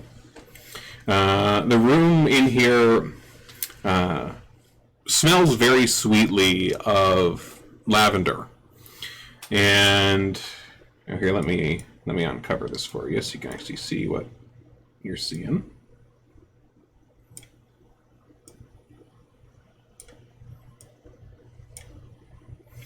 All right, so you're in here. So yeah, this cabin here smells of lavender, and you see that there is kind of an ornate purple curtain at the south end of this room. And you also see, kind of in this alcove of the room that kind of pokes up to the north here, there is a chess table that is set up, and there's an empty wine bottle that is sitting on the table. The chess set on is pretty ornate. The pieces are all look to be made out of jade, and are all fashioned after what looked to be the shape of drow. All the pieces are. And sitting on the other chair on the other side of this chess table is another one of these nimblewrights. It doesn't seem to be active at the moment, but it's sitting in the chair opposite an empty chair at this chess table. And you continue to hear some footsteps moving above you, and then you kind of start to hear some footsteps coming down the stairs as well. Right, we're gonna make our move down towards the purple thing. Are there any portholes or anything on the side here? Yeah, there's like some small windows letting in light. Yeah. I mean, can they be opened, or like, are they hatched? They are not hatched. Okay, we'll kind of peek behind the purple curtain. All right, so you kind of pull this curtain back a little bit, and you see a bed that is covered by a very soft-looking blue blanket with matching pillows. Next to the bed is a wooden chest with clawed feet. And as you're kind of peering behind this curtain, you hear the door to this room behind you opening. Alright, I'll pop in behind the curtain and let it rest without too much disturbance. Okay. So you kind of pop all the way to the back of the room, and you hear these footsteps enter the room, and as you're kind of standing there silently, you see the curtain get pulled back a little bit, and you see Zord kind of peeking around behind the curtain, looking around, and then you see him kind of you see the curtain get pulled back, and he steps out of the room, and you hear him kind of go over to these drow that are over kind of in this main lower part of the ship, and he's like, "All right, which one of you is getting in my stuff?" And you hear like some of the other drow that are in there being like, hey, none of us are over there. Maybe somebody bumped the door. I'm trying to kind of explain away what happened. But he's currently not in the room. He kind of stepped back out of the room and is over in this kind of main area with the other drow right now. So you're alone in this room once again. Alright, and we'll look at the chest and see if we can find anything. Okay. All right, so you try to fiddle with this chest, and it seems to have something locking it shut. You can't quite seem to get it open.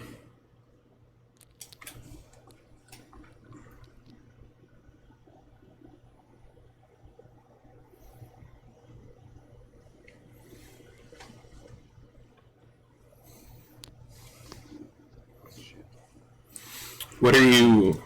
So I got like when you're trying to like mess with this chest and get it open, like what kind of things are you like doing to this chest to try to like open it? Would you say? Is it like one of the old skeleton key locks where you have to put the key in and turn it, or is the lock on the outside with a visible lock? Sure. So looking at the front of the chest, you see what looks to be like a lock type mechanism, but it doesn't have a keyhole.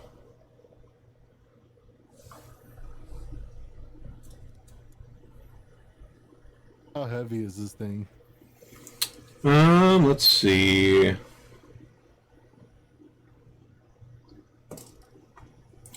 You try to move this chest,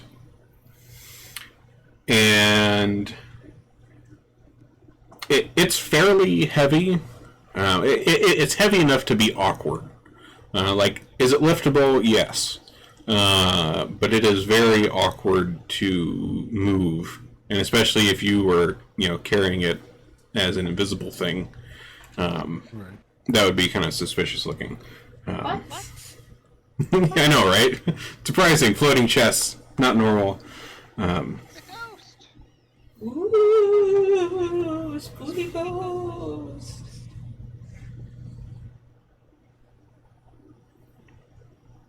So, with the, I guess here's a question that you guys didn't touch on earlier. With the sending stones that you have, who has those? I mean, I didn't even know about them, so. Well, we would have given one to you because we talked about that. Okay, who has the other one then, Zayara or Boo? I think Zayara would. I have a cantrip to deal with that same magic. Okay. So, given that, so you do have this sending stone that was given to you. Now, I'll go ahead and assume that they explained to you how this works. Basically, you can send. It basically allows you to cast the spell message, which allows you to send like a 25-word message, kind of telepathically to someone with the aid of the stone. And like, even though you guys didn't mention it, we'll say that you likely would have explained this to him. But Zara has the other one. I'll just send the message. Zord's chest is locked. Okay.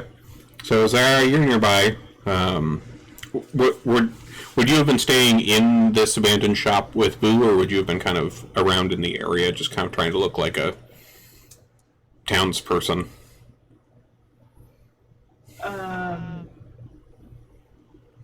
If the shop seems safe, I'd probably be in there with Boo. Yeah, it does. It just seems like an empty shop. Yeah, then I'd be with Boo. Okay. So you get this message in your mind telepathically through the sending stone about the chest being locked. What do you do with this information? Well, it seems like he found the chest in the captain's quarters, but it's locked.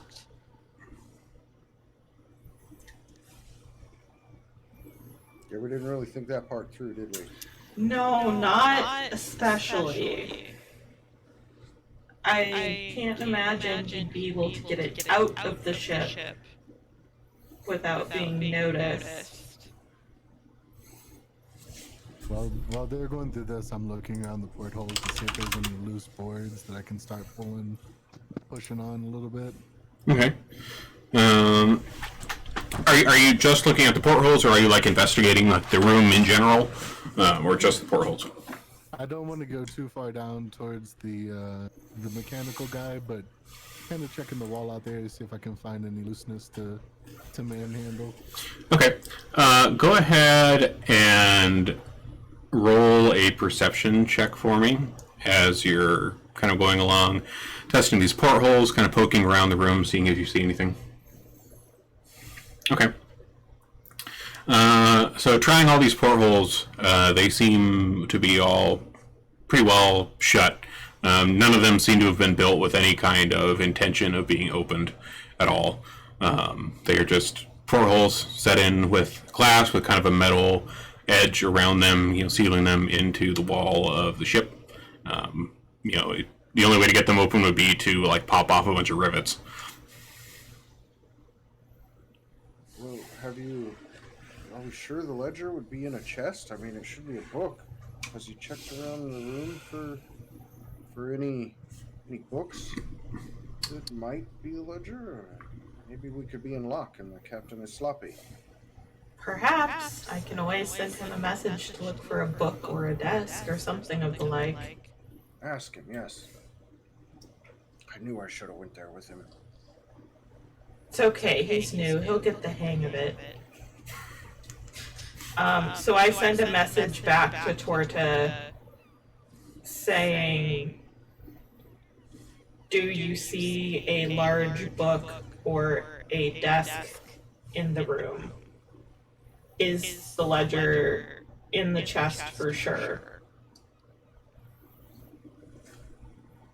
Okay, we'll say that's short enough. All right, so that comes 25 words. Yeah, you did. Yeah, you're good. So this message comes through to you, Torta, from the other end, regarding looking for a book of some kind, or a desk, or something. I'll mentally project back a question mark. Okay, and just for you here on this end in the ship, there doesn't appear to be a desk in this room.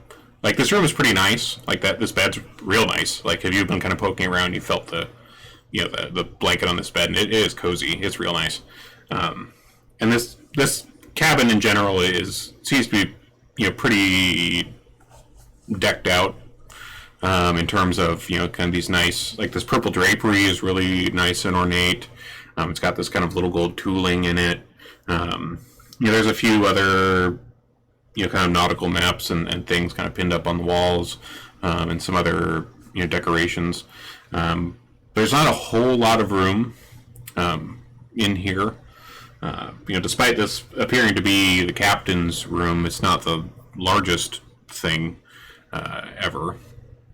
But it's still pretty nice. But there's no room for a desk. Like, the closest thing is the table with the chess set on it. But aside from that, most of the rest of the room is kind of empty and just has kind of a nice kind of carpet laid down in the middle of that empty space there, and then the bed and this locked chest. Okay, before I go all Hulk Frog, we're gonna come back up here and try to cross the hallway to the other side. Okay. I'm not gonna use that door that I initially touched because of the alarm that went off. Does this door do the same thing when I touch it?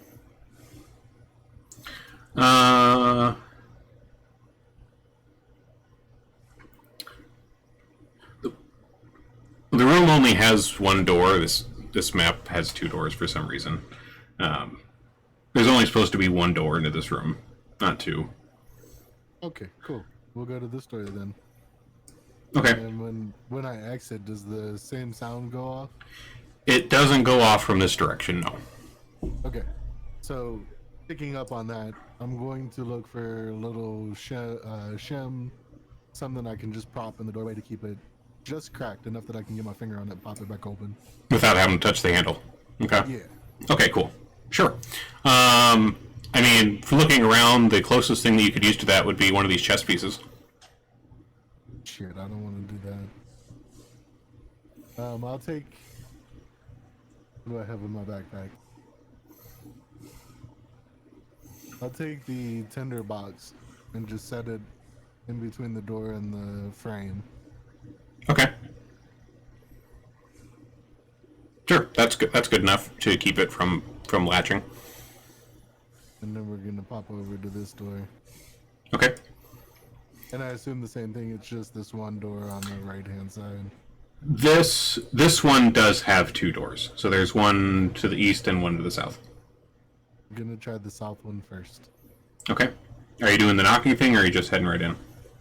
This one I'm gonna knock and then kind of step back a little bit. Okay. This one you knock, no response. All right, same thing. I'm gonna kind of push the door open and hop in. Okay. So you open the door, and this one, there's no sounds or things that activate at all. You come in here, and this appears to be another pretty nice cabin. In here, there is a large bed, and then there is also a wooden chest kind of over by the foot of the bed, a dresser with a lyre, an instrument atop of it. There's a few empty wine bottles that kind of roll back and forth across the floor as the ship moves. And the bed seems to be pretty kind of rustled. This doesn't seem to be made at all. It seems like this is, pretty messily has the sheets tossed on it. And as you get a little bit closer, you see that there look to be 2 sleeping figures in this bed. 2 females. Both appear to be human, and they appear to be asleep, perhaps from all of the empty wine bottles that are rolling back and forth around the floor in here. Man, I want to go to that party. And I take it this is not the captain's room. That other room is still the captain's room, in my opinion. Yeah, like this cabin seems like pretty nice still. Doesn't seem quite as nice as the other one. Like it seems like this is maybe like a guest cabin of some sort. But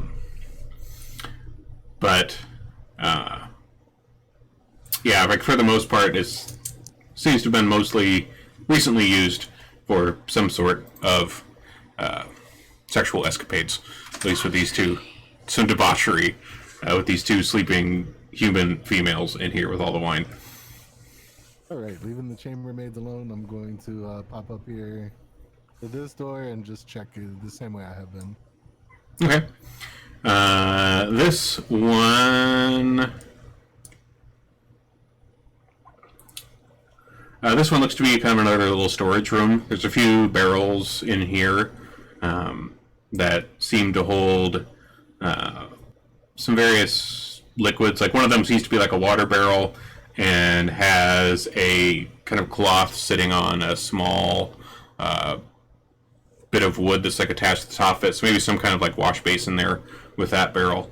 The other ones sound like they have some sort of liquid in them, but it seems like this is some sort of little wash corner. All right, seeing that that's Porta John for the ship here, I'm going to come back out. I'm going to send another message back and say, ask Boo directly, spell how long. How long has it been? It has been, let's see, with all of this, I'm trying to move quick, but not enough to draw any type of attention. I would say it's probably been about half an hour. Alright. I'm gonna make one venture out into the main room here. Okay. Like stopping here. Sure. So I can get my bearings and see what's around this room. Sure. Let me uncover some things for you here.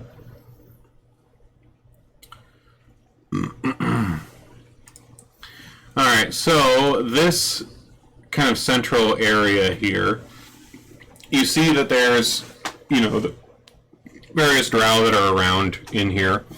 It seems like Zord at some point after talking with them, trying to figure out why his door went off, left, and headed back above decks. But the other drow are still here. There's still the two playing cards, and a few others just kind of around.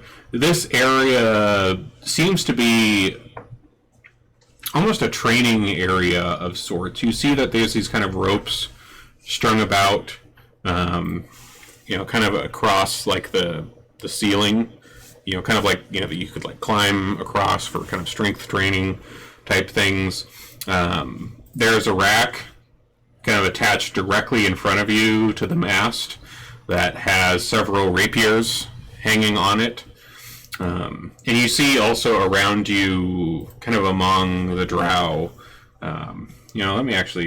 let me drop a few drow on here so you can actually see them. So, that's not what I wanted to do.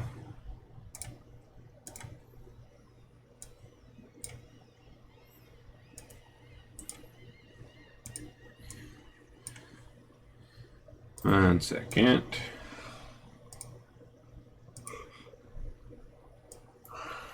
Alright, so there's a couple drow here. And there's another one kind of over in this corner. And then there's another one that looks to be up in the other room. Oops. Okay. So aside from these drow, you see it looks to be some kind of mannequins set up in here that look to be made out of like wood and straw and canvas, each having like kind of a little wooden sword and shield, kind of like little training dummies set up around here. So it seems this is some sort of kind of training exercise type area. The drow to the farther north, in that farther northern room, is tossing darts at, something behind the wall there. You assume a dartboard.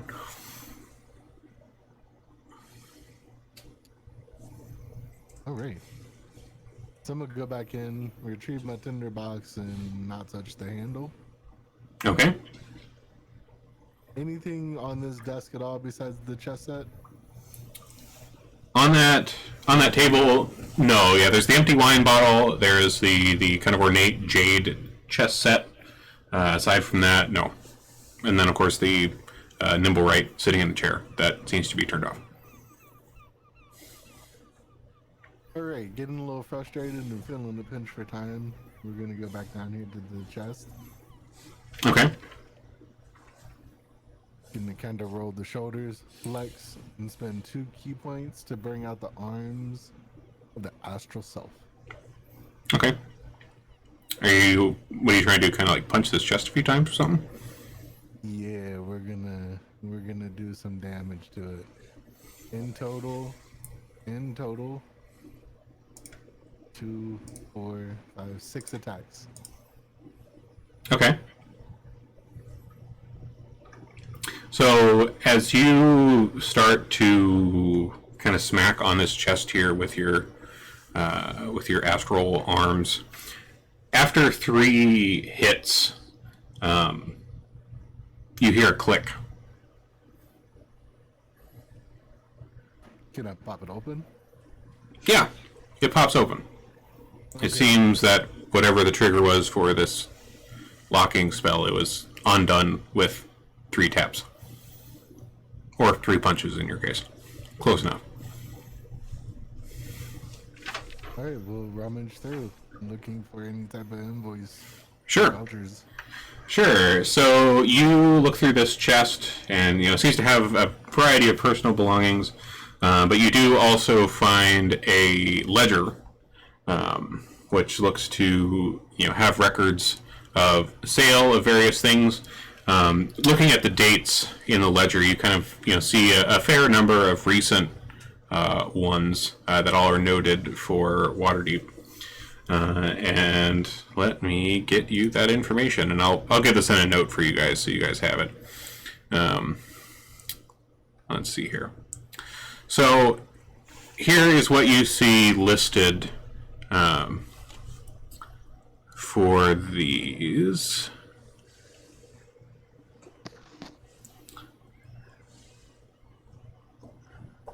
Let's see, 1 second here. So you see a record for the Temple of Gond, for Nimblewright with, and like each of these has like a description of the Nimblewright in question as well. So Temple of Gond, 1 Nimblewright, multi-layered, overlapping metal feathered hair. The next entry lists Bogentra Summertane, and lists 1 Nimblewright, featureless, no eyes, no mouth, no nose, no ears, no hair. You see Lord Labdar Adderbrent. That's a name. That is a name. 1 Nimblewright, black onyx eyes, scowl, house tabard. Lord Corin Deslenter, 1 Nimblewright, green gem right eye,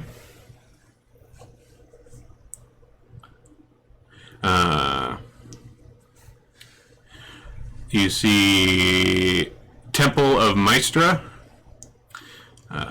feminine appearance, silver painted hair in shortcut.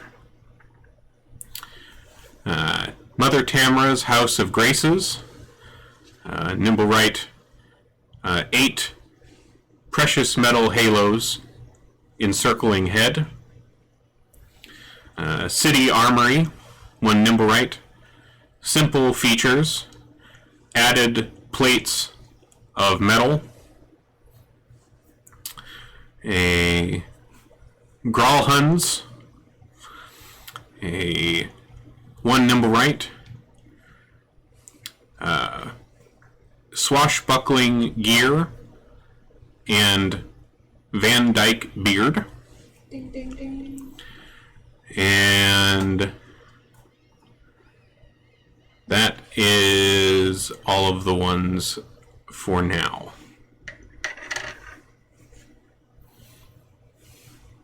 And I'll get this all into a note for you guys to have. Alright, so beginning the constraint, I'm gonna pop it in the backpack and make my way out. Okay, so you're going to actually take the ledger with you? Yep. Alright. I come from a people of law, man. You gotta be able to prove it. Alright. So you pop this in your bag and head back out. Do you kind of make your way just off the ship in the quickest way that you can?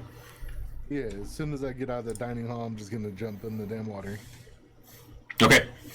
So you head back upstairs, back onto the main deck of the ship, and launch yourself over the side. And with your jump, get a good bit away before landing in the water.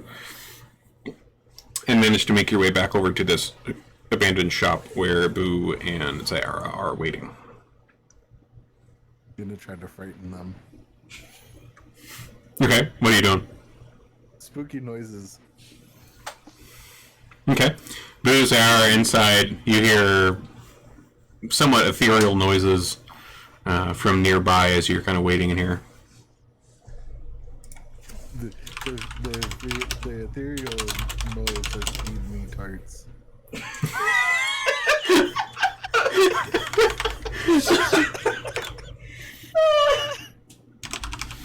Oh, that's great. Sounds like Porkit might have died, guys. This ghost is haunting us. Hearts. We need him to drug mix. I don't like the next thing. I'll send a message to Zara. How do I end spell? Boo, can you end the spell on him? Oh, yeah, I probably would have known if he died, because I would have held that spell. Yes, and I'll dispel it. Alright. Boo is just very superstitious. I'm not wise, I'm intelligent. There's a difference. There's a big difference. And I'll toss him the ledger. All right. Holy shit, you did a good job. Wow. That was kind of fun. That might be my new thing. We'll have to keep him around for sure. Yes. All right. So now that you have this ledger in hand, what are you three up to? Heading home, I probably. Yeah, we should probably go back and. I mean, I was going to say tell Jinku what we found because I wouldn't want to go after this dude without, our fighter, but that works too. I'm more concerned Mixes like burn the house down and drug the children inside or something. I would never let that happen. That's why we left Jinku there. She can beat him up.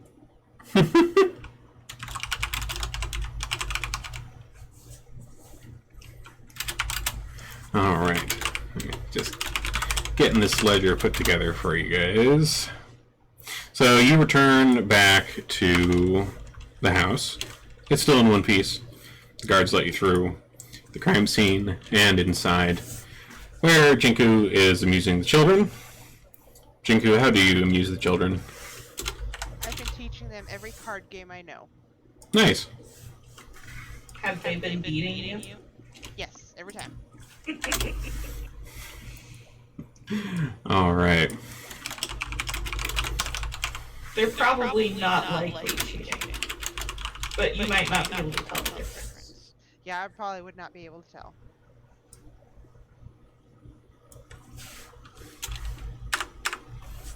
Regardless, she's having a good time with the kids. Very nice. Let's sit down and take a look at this ledger that Torte brought us.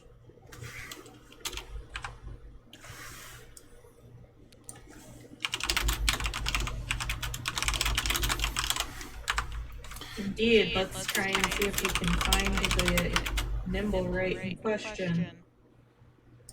So you guys crack open the ledger here and begin looking over the entries.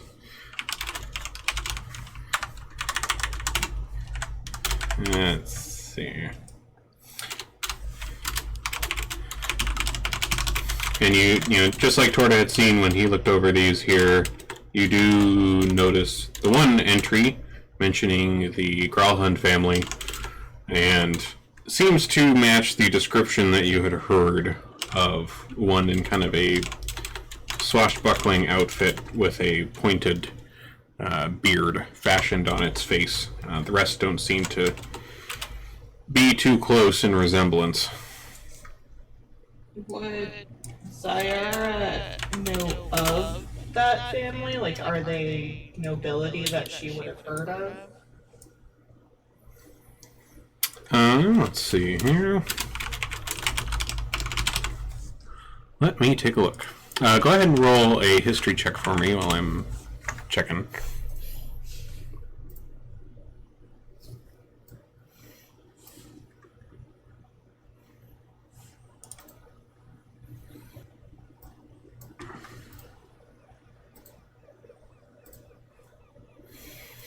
Alright, so the Gralhuns, you have heard of them. They're kind of minor nobles. Like, they're not as, maybe well known or as wealthy as some of the other families in town. But they're still well to do. They have a villa in town. But yeah, I probably don't know much about them. Yeah, you don't really know too much about them. Like, in terms of notoriety, it would be... it'd be kind of how, like, some of, like, the big families in town, the big noble families in town are, like, billionaire status, but Growlhuns are, like, millionaire status. So they're still well-to-do, but they're not crazy rich. Okay. So lower high class.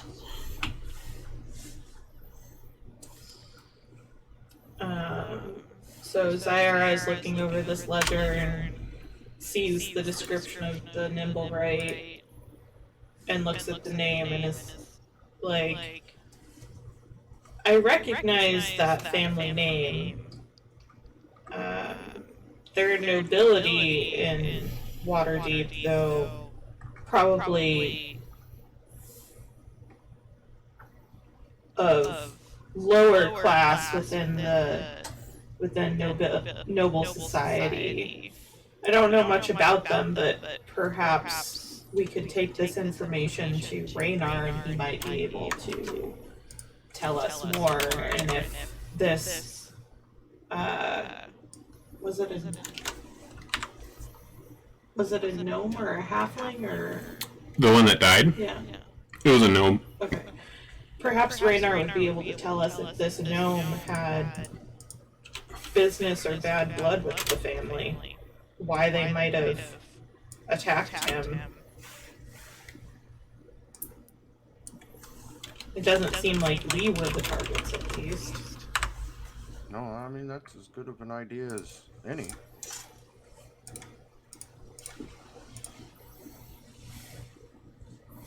Okay.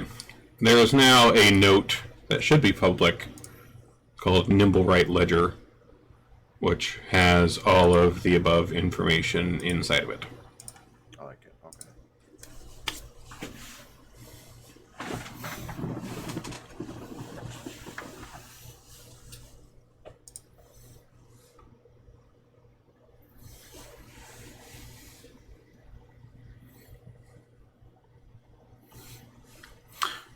So Zara had the suggestion of Raynar for possible information. Any other thoughts at all? Well, my first thought was to burn the house down with the people who did it, but talking to Raynar is a better idea, I think. Perhaps it's a little less conspicuous. We saw what happened to our last party member that just set fires. I would hate to see that happen to you as well. You're right.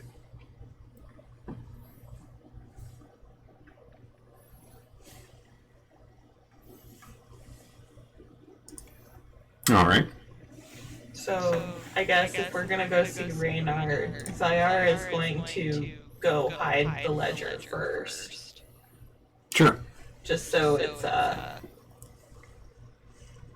not anywhere easily found, since we kind of, stole it from a very dangerous band of Drow pirates, it seems like. Who has the messiest room? That would probably be a good place to hide it. Oh, if you think Zyara hasn't already made hidden compartments all around this place. Okay.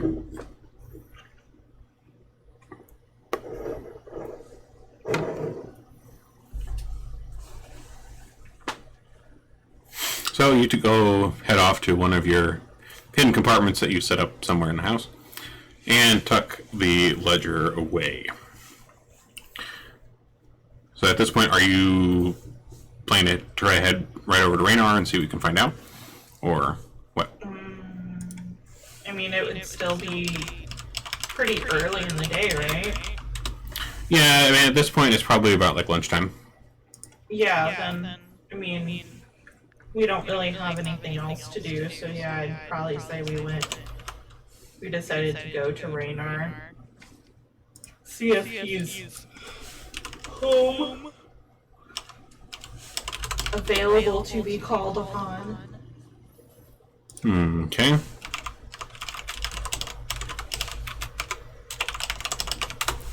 Let me see if I can find where he's at.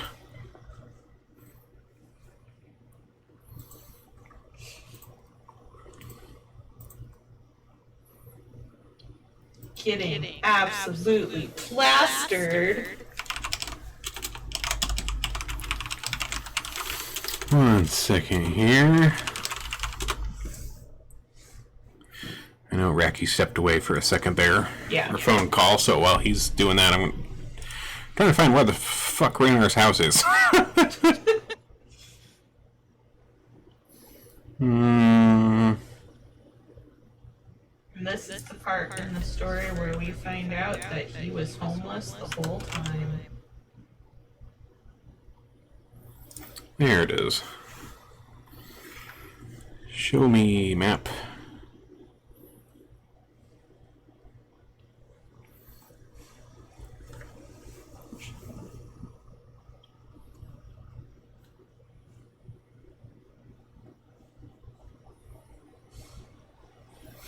Sure. So, Raynar's house is, let me pull up and close some of these maps here.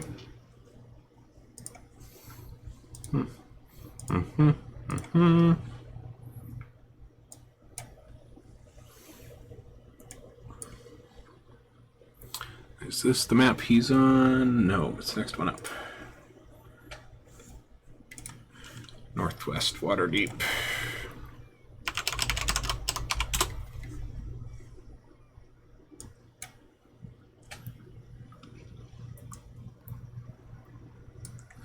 Let's see, he is, there's Wim Street, there is,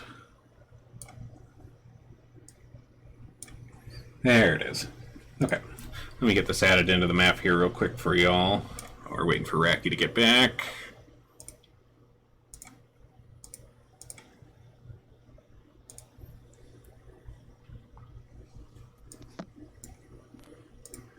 And add. So, Raynar, you haven't been to his house yet, but, you know, in the various times that you've spoken with him, and especially after you had rescued him, he, you know, gladly invited you to his home anytime. He's happy to be of assistance, however he can be. There we go. Let's get this on the map.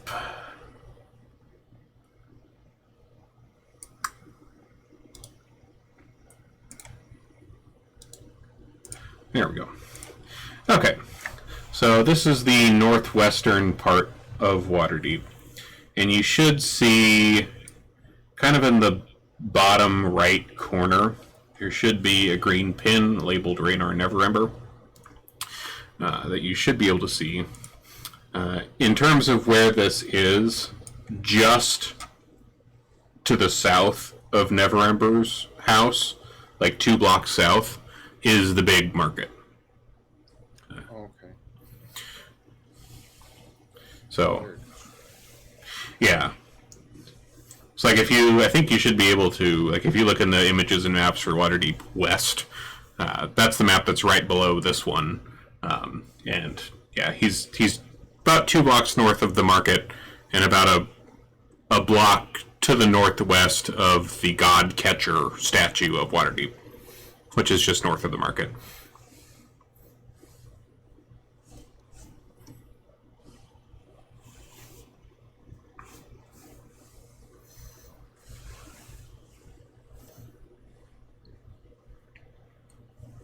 Away we go. Let's go talk to friend Raynar. All right.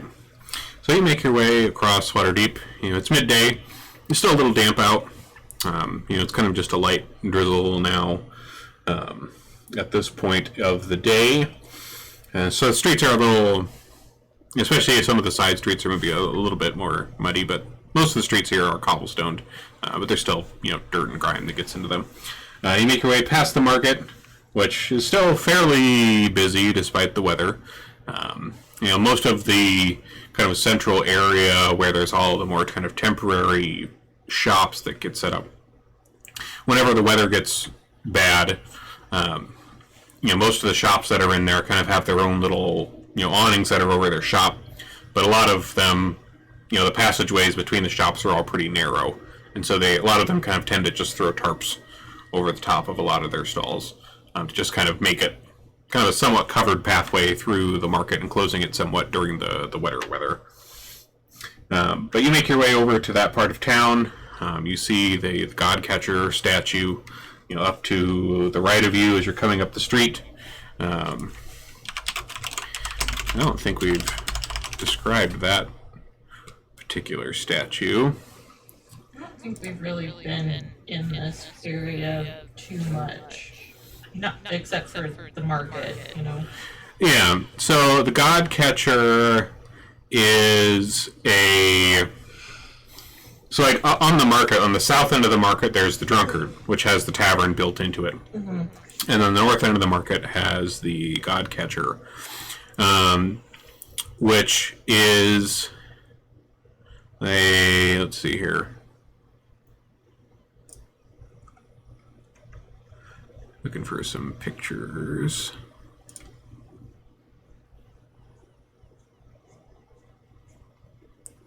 So this statue looks like a large man that is kind of half sunk into the ground, and he has like one of his hands or one of his arms kind of outstretched above him, and there's this kind of large orb of some sort that's kind of on the end of one of his hands.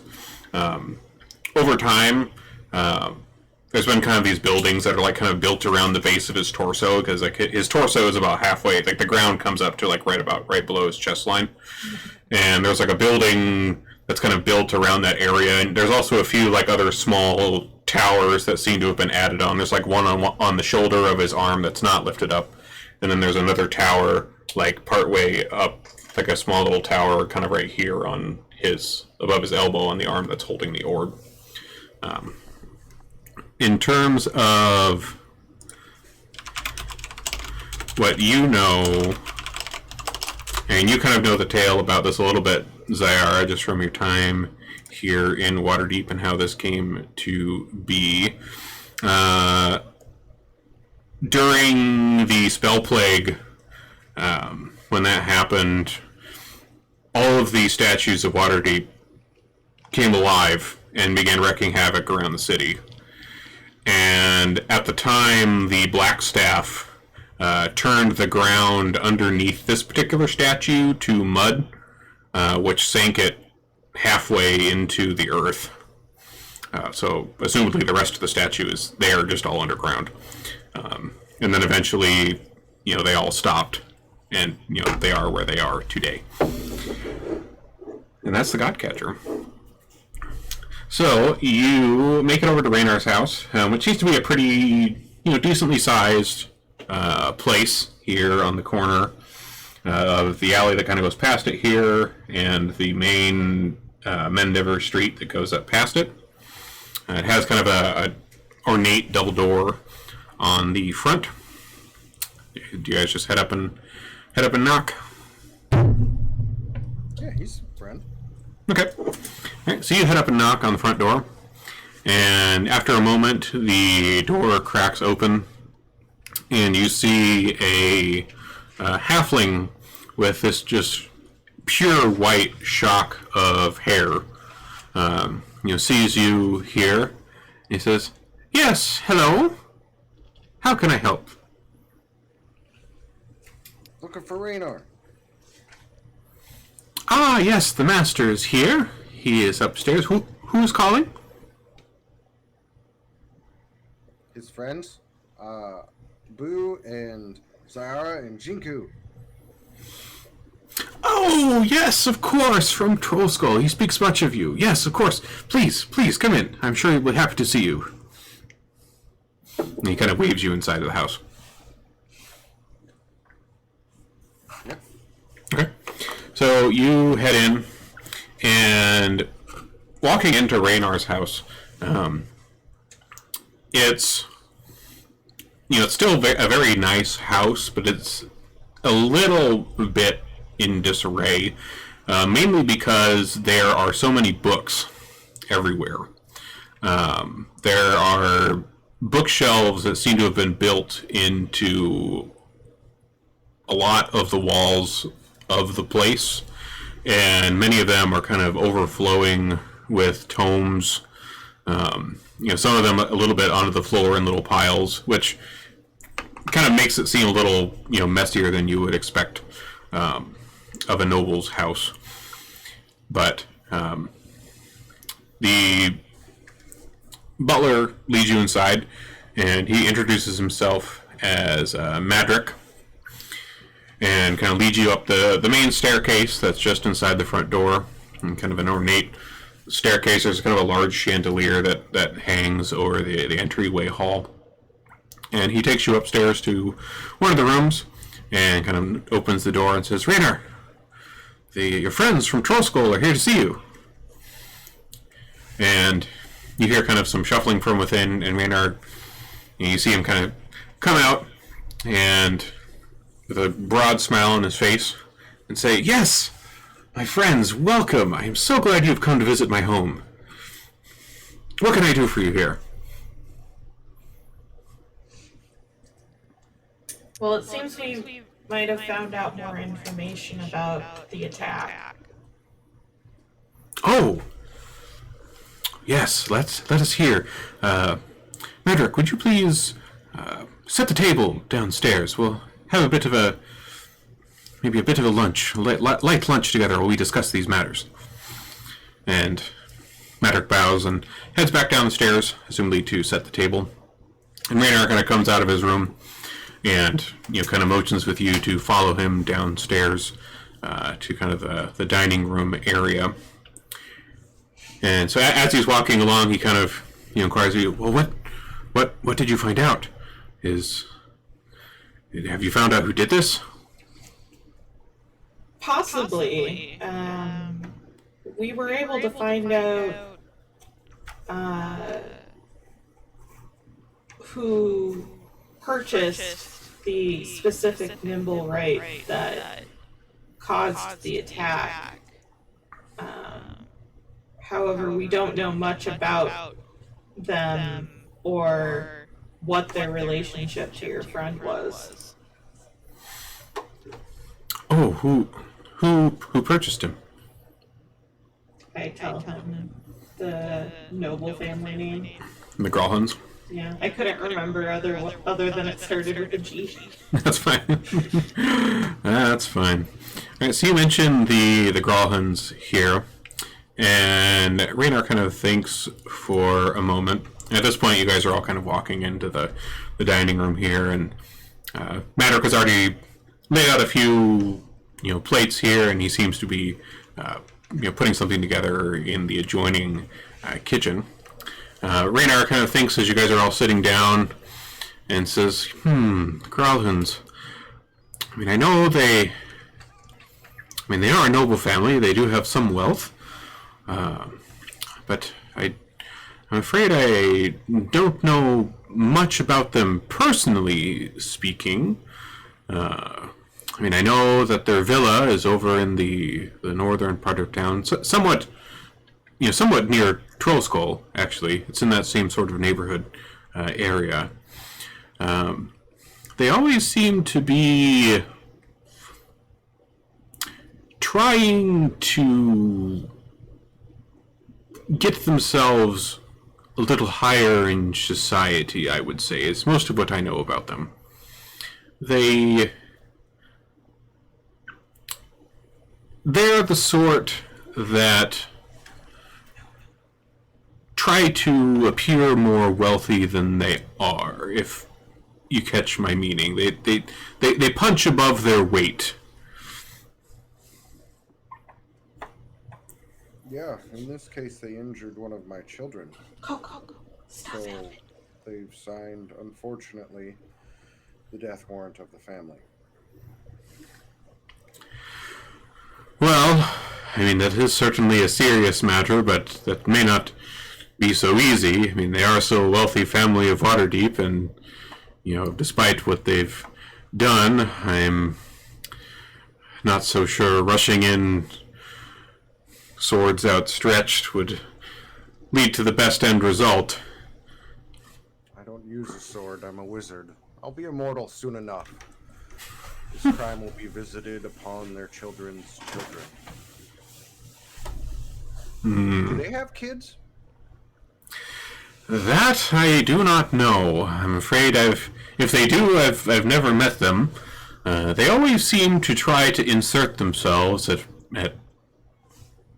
noble parties where they weren't invited.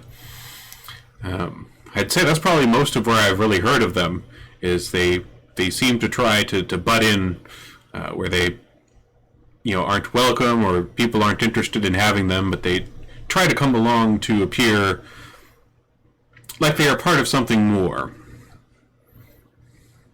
Huh. Well, maybe we should have invited them to our grand opening and we wouldn't have had any of these issues, huh? Well, he kind of chuckles a little bit at this and says, "Well, I don't know how much that would have helped in this case. They're trying to appear more rich than they are. And while the opening of Troll Skull was wonderful, of course, they are much more interested in butting into the affairs of the richer and more powerful than their standing in the city." Oh, I see. We're not good enough for them. Perhaps. That makes sense. I never was one of those hoity-toity types. How about you, Tort? He might not be here. Yeah, it sounds like Doesn't he's... sound like people. Oh, he's back. You and I are going to be good friends, I think. I don't either.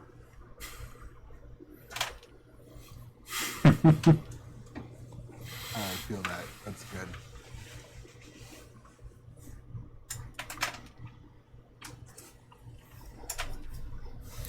So at this point, Malik has been kind of bringing out some kind of light lunch foods out here onto the table, kind of assortments of fruits, grapes and the like, and perhaps some small kind of savory breads and things, kind of setting them out in small plates in front of you all. Oh, these are delicious. Thank you. Certainly, certainly. You've done more for me than than you know. Little food and company is more than I'm more than happy to give. So what do you propose we do about this information that we have come by? This ledger here obviously ties the Nimblewright that committed an act of domestic terrorism upon us to this family. Should we tell the guards? Well, there is the case of why. Because, as far as I know, Dalakar, had something important to tell me and deliver to me regarding my father. I don't really know what, for sure, but it seems that whatever that information was, either they didn't want that to get to me, or they wanted it for themselves, for some other reason. But I'm afraid I'm not quite sure what that would be, since I don't really know what it was Dalakar had in his possession. So perhaps we need to see if we can find why, or what it is that they wanted. Interrogate the family, you say? I'm down with that. Well, yes, I guess interrogation, or keeping an eye on them to see what business they get up to. Like I said, I don't know them too much personally, or what their usual daily affairs are, but perhaps we could get some sort of clue. I feel like if we involve the city guard at this point, my father is not in the best of repute with the city since his disappearance. So I'm not sure if getting them involved will mean that whatever information Dalakar was trying to get to me will be lost in the bureaucracy of Waterdeep. I'm not a fan of the city guard anyway. So, yeah, we don't need to get them involved.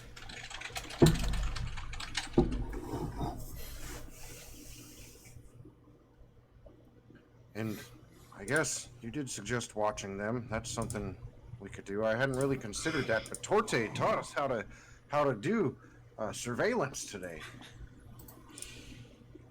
Rather than just rushing in, he suggested we watch the boat where we got this ledger, and then we did. We were successful. Because I'm surveilling the lunch guy and I don't see any tarts. Sadly, there are no tarts. There's plenty of savory breads, but no tarts at this table, it seems. We can always go to a bakery on the way back, Torte. He pulls a tart out of like this back pocket that nobody sees. He just has like a bag of holding filled with tarts. He's got like a Napoleon Dynamite tater tot pocket. Except for they can't be smushed like that. That's terrible.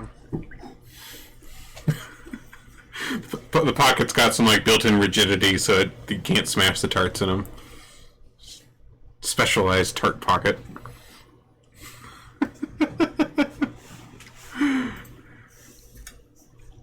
We could probably market that. Wait. Torte, maybe. So, Sarah, you mentioned the ledger here, and Rainer, kind of speaks up at that and says, "Where did you get the ledger from, anyways? I'm certain they're probably going to be looking for it." I mean, it would maybe be best if we don't tell you that. Well, I guess that's fair.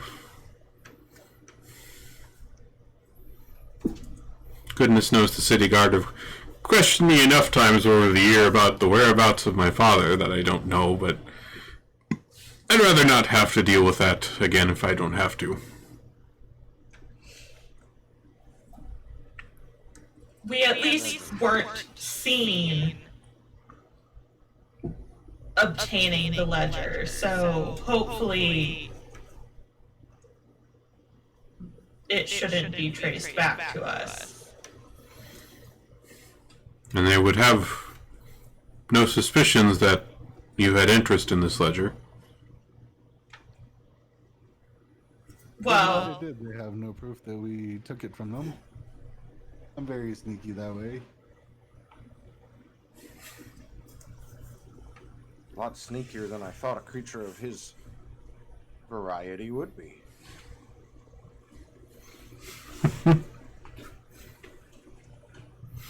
Well, hopefully you don't have someone else on your trail there. It seems you already have enough trouble as it is with the business outside your shop and the dealings with the various gangs that you've run into. Rescuing me. Oof. I do not envy you. yes, it seems that we've certainly made some enemies in our short time adventuring together. And a few good friends. Ah. That was the real adventure. Friends we made along the way. I was trying really hard not to say that because, God. Alright, so let me... Do I have this marked here? Okay, so Rainer asks if you happen to have a map handy of the city. If you do, I can mark where the Groflin's villa is located if you want to scope it out. Yes, that would be very helpful. Thank you. Okay. So he kind of marks down a little bit. You probably have some sort of map of the town, we'll say. So this is the northeastern part. The little cluster of green dots you can see there is your neighborhood, Troll Skull Manor. And Gralhund Villa is not too far away. It's the green dot just to the east of Troll Skull on that map, 2 blocks away.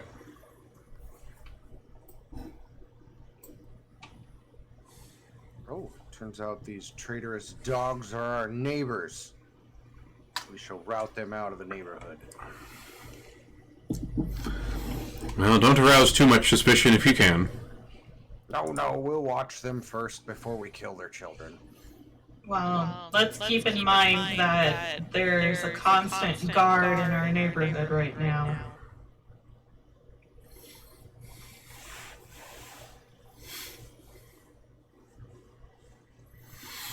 Sounds like this may take a little bit of planning. Yes, we shall plan another heist. These are getting to be quite common and fun for us. I rather enjoy being a sneaky one. Well, your invisibility certainly helps in that. Right. That's why I studied so hard to learn it. I thought that was so you could, Tried. I thought that was so you could give Nix the slip whenever he was annoying you. No. You're the same size as me, aren't you? I'm taller. Oh, That's 4 foot. you just wait till I get enlarged and reduced finished being studied. I'm gonna shrink all of you to my level. Jinku looks very amused by that. I don't know, a tiny Loxodon would be pretty cute. Right?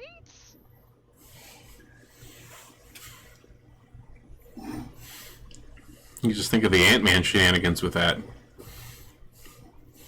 Oh, I could have it even. I wonder if I could still jump as far. That would be amazing. That would be pretty cool, actually. If you could shrink down and still jump that distance, it'd be like, that'd be cool. Potential shenanigans for the future. Well, I think with that, since the next thing is going to be pretty much figuring out how to scope out the Grawhuns and figure out what's going on there, this would probably be a good spot to stop since we're about to hit 11 o'clock right now. So we'll go ahead and call that good for this time. Right on. Thanks for the adventures. Yeah. That was a good session. And let me see if there is anyone I know on Twitch right now. Not that I'm a big fan of him, but Fable Forge RPG is doing a 24-hour Extra Life stream tonight. What was that? Fable? Fable, here, I'll give you a link. Okay.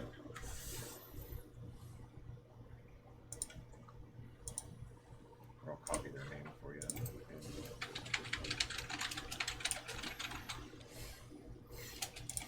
Sweet. We will send them over there. Fable Forge RPG. Alright, well, let's raid them.